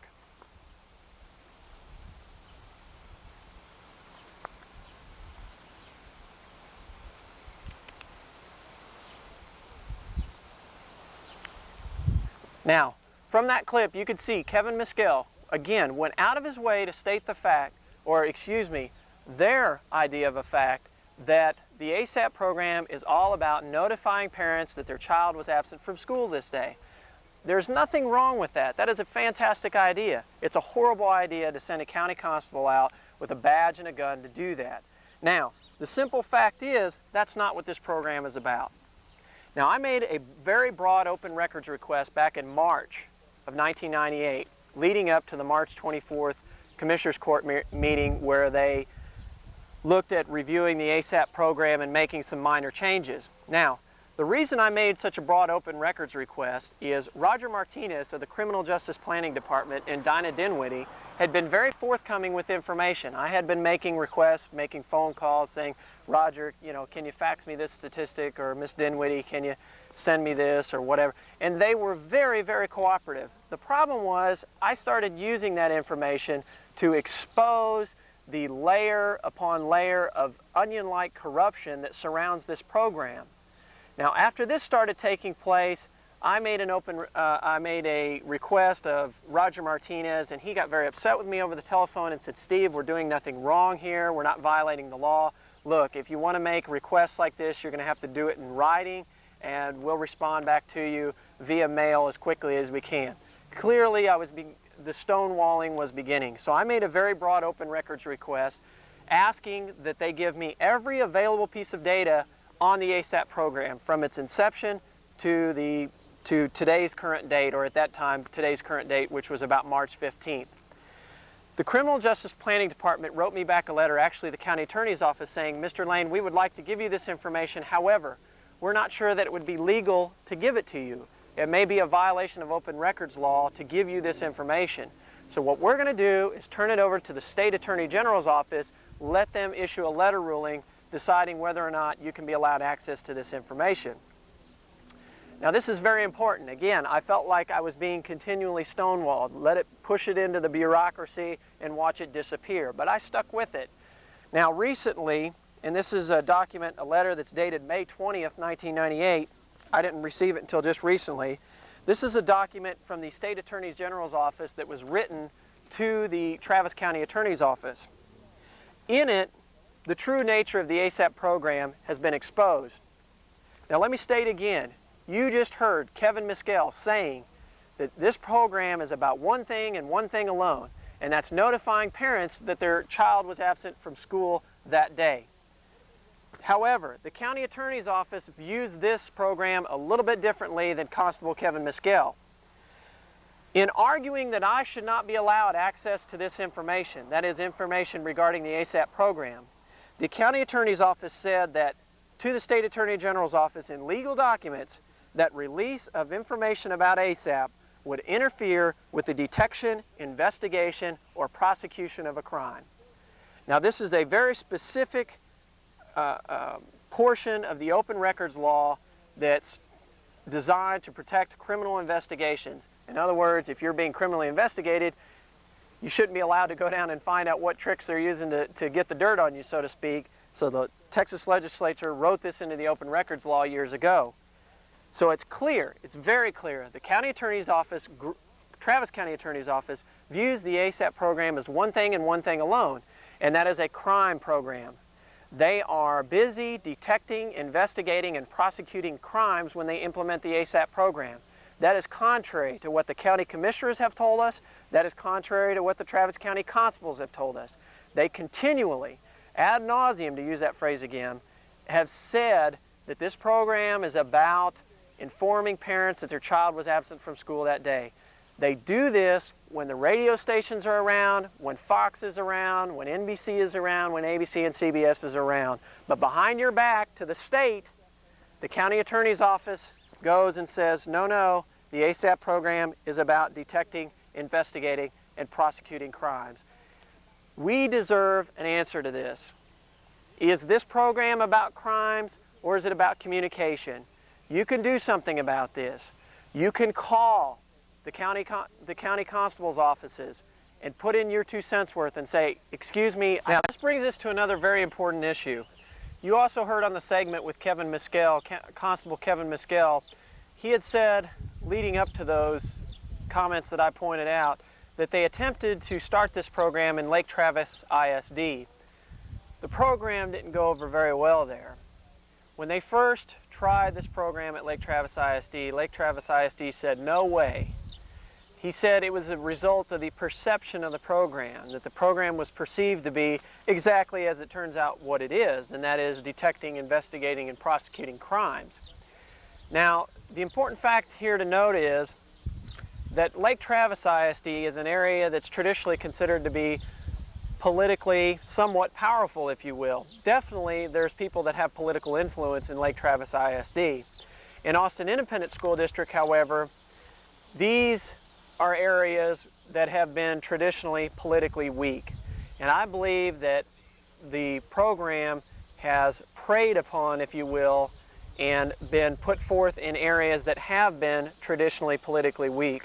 The program is occurring in areas where people, as a general rule, haven't voted in years past. Now, it also happens that those areas tend to be areas with a lot of minorities, a lot of Hispanic individuals, a lot of Afro-American individuals. The 5 schools with the most ASAP referrals are in an area at the intersection of Highway 290 and I-35, that is 290 East. Also right up around the intersection of 183 and I-35, all within about a 3-mile radius of there. Now I made it a point to drive my vehicle up there and drive around the schools, those 5 schools with the most amount of ASAP referrals, and I can tell you for a fact, I was the only white person that I saw. Everyone else I saw was either Hispanic or black. It's disturbing to me. It is very disturbing to me that the appearance is there, at least, that this program is preying upon people and preying upon areas that have been traditionally politically weak. I can show a map that clearly, when you look at it, and we'll have that for you here in a minute, that shows that these schools with the most amount of ASAP referrals are concentrated in minority areas with high populations of minorities. The areas where we don't see the ASAP program is areas like Westlake Hills, where you have Lake Travis ISD, or Round Rock ISD, or up in North and West Austin. We don't see the program there. Why is that? Because those are areas with people that are affluent, that have the ability and have the money to go put forth a lawsuit if a program like this took place. It's a clear violation of our rights that are supposed to be protected by the Constitution. It is a clear violation of Texas state law, and if they were to try and implement the program in those two areas, I think we would see a class action lawsuit, the likes of which not too many of us have seen in recent memory. Now, another important point to make, we've seen tape now of budget talks where Judge Alshire has come down hard on the statistics surrounding this program. These are issues that I brought forth, and Rick Hallbecker and others back in the early spring, that these statistics that they have used have been heavily manipulated to put favor upon their program. Because when you look at the cold hard facts, when you look at actual unmanipulated data, you find that in fact the program hasn't achieved the type of success that they claimed it has. Along those lines, we'll go to that clip. yeah, along those lines, we're getting ready to go to that clip in a minute of the budget talks where Judge Alshire has finally come forth and taken issue with many of these statistics. Along those lines, we see that, you're going to have to stop it, I'm sorry. Now, along these lines, there's an important note to make here. The 5 schools with the most amount of ASAP referrals performed more poorly than the 5 schools with the least amount of ASAP referrals. That is, the 5 schools that barely had any ASAP referrals, I think between the 5 schools, they only had a combined total of like 400 visits. They actually, attendance-wise, outperformed the schools with the 5 most amount of ASAP referrals. This is more indication that this program does absolutely nothing. It has no effect on attendance whatsoever. The only effect that I've seen that it has is it's draining the pockets of the taxpayers of Travis County. It seems to me, and Alshire points out in this tape, in this clip, that what we ought to be doing is doing a comparison of how the schools with a lot of ASAP referrals, how they perform side by side with schools without many ASAP referrals. That will give us a better indication, a much better indication, of whether or not the program is having an effect. And finally, the final point to make about these statistics are this. There's something in science called statistical relevance. That is, if you make the claim, the very bold claim, that your program has had an effect on attendance, you have to prove that. You cannot merely state that, look, my program went into effect in 1997, and 6 months later we saw a dramatic increase in attendance. That by itself does not prove that your program caused that increase in attendance. You have to go one step further. You have to do tests for statistical relevance. That is, you have to come up with some sort of test that will actually prove that it was your program that had the effect on attendance, that it wasn't something like the alignment of the planets, or that there was a flu epidemic the year previous and now everybody's healthy, so that's why the dramatic increase in attendance. You have to research other possibilities for the increases in attendance. The constables themselves in these budget talks have admitted much of the attendance increase is due to the fact that the schools are reporting attendance in much better fashion. The reason they're doing this is because when they have incorrectly reported attendance statistics, constables go out and visit your house even though your son or daughter isn't absent. So what happens? You as a parent call the school very angry and say, why were you constables out at my house last night at 9:30? My boy was in school, my girl was at the doctor, whatever the case may be. So what happens as a result of complaints like that is the school goes, wow, we better knuckle down and make sure we get more accurate figures on this. Otherwise, these parents are going to be calling us, ringing our phone off the hook. So because of their better reporting methods, the attendance has increased. This has has even been admitted by these county congressmen. Come on, anybody want to come up here? All right, that's it. All right, who wants to lead it? Let Gene go. Go ahead. Yes, sir. All right. God bless the Republic!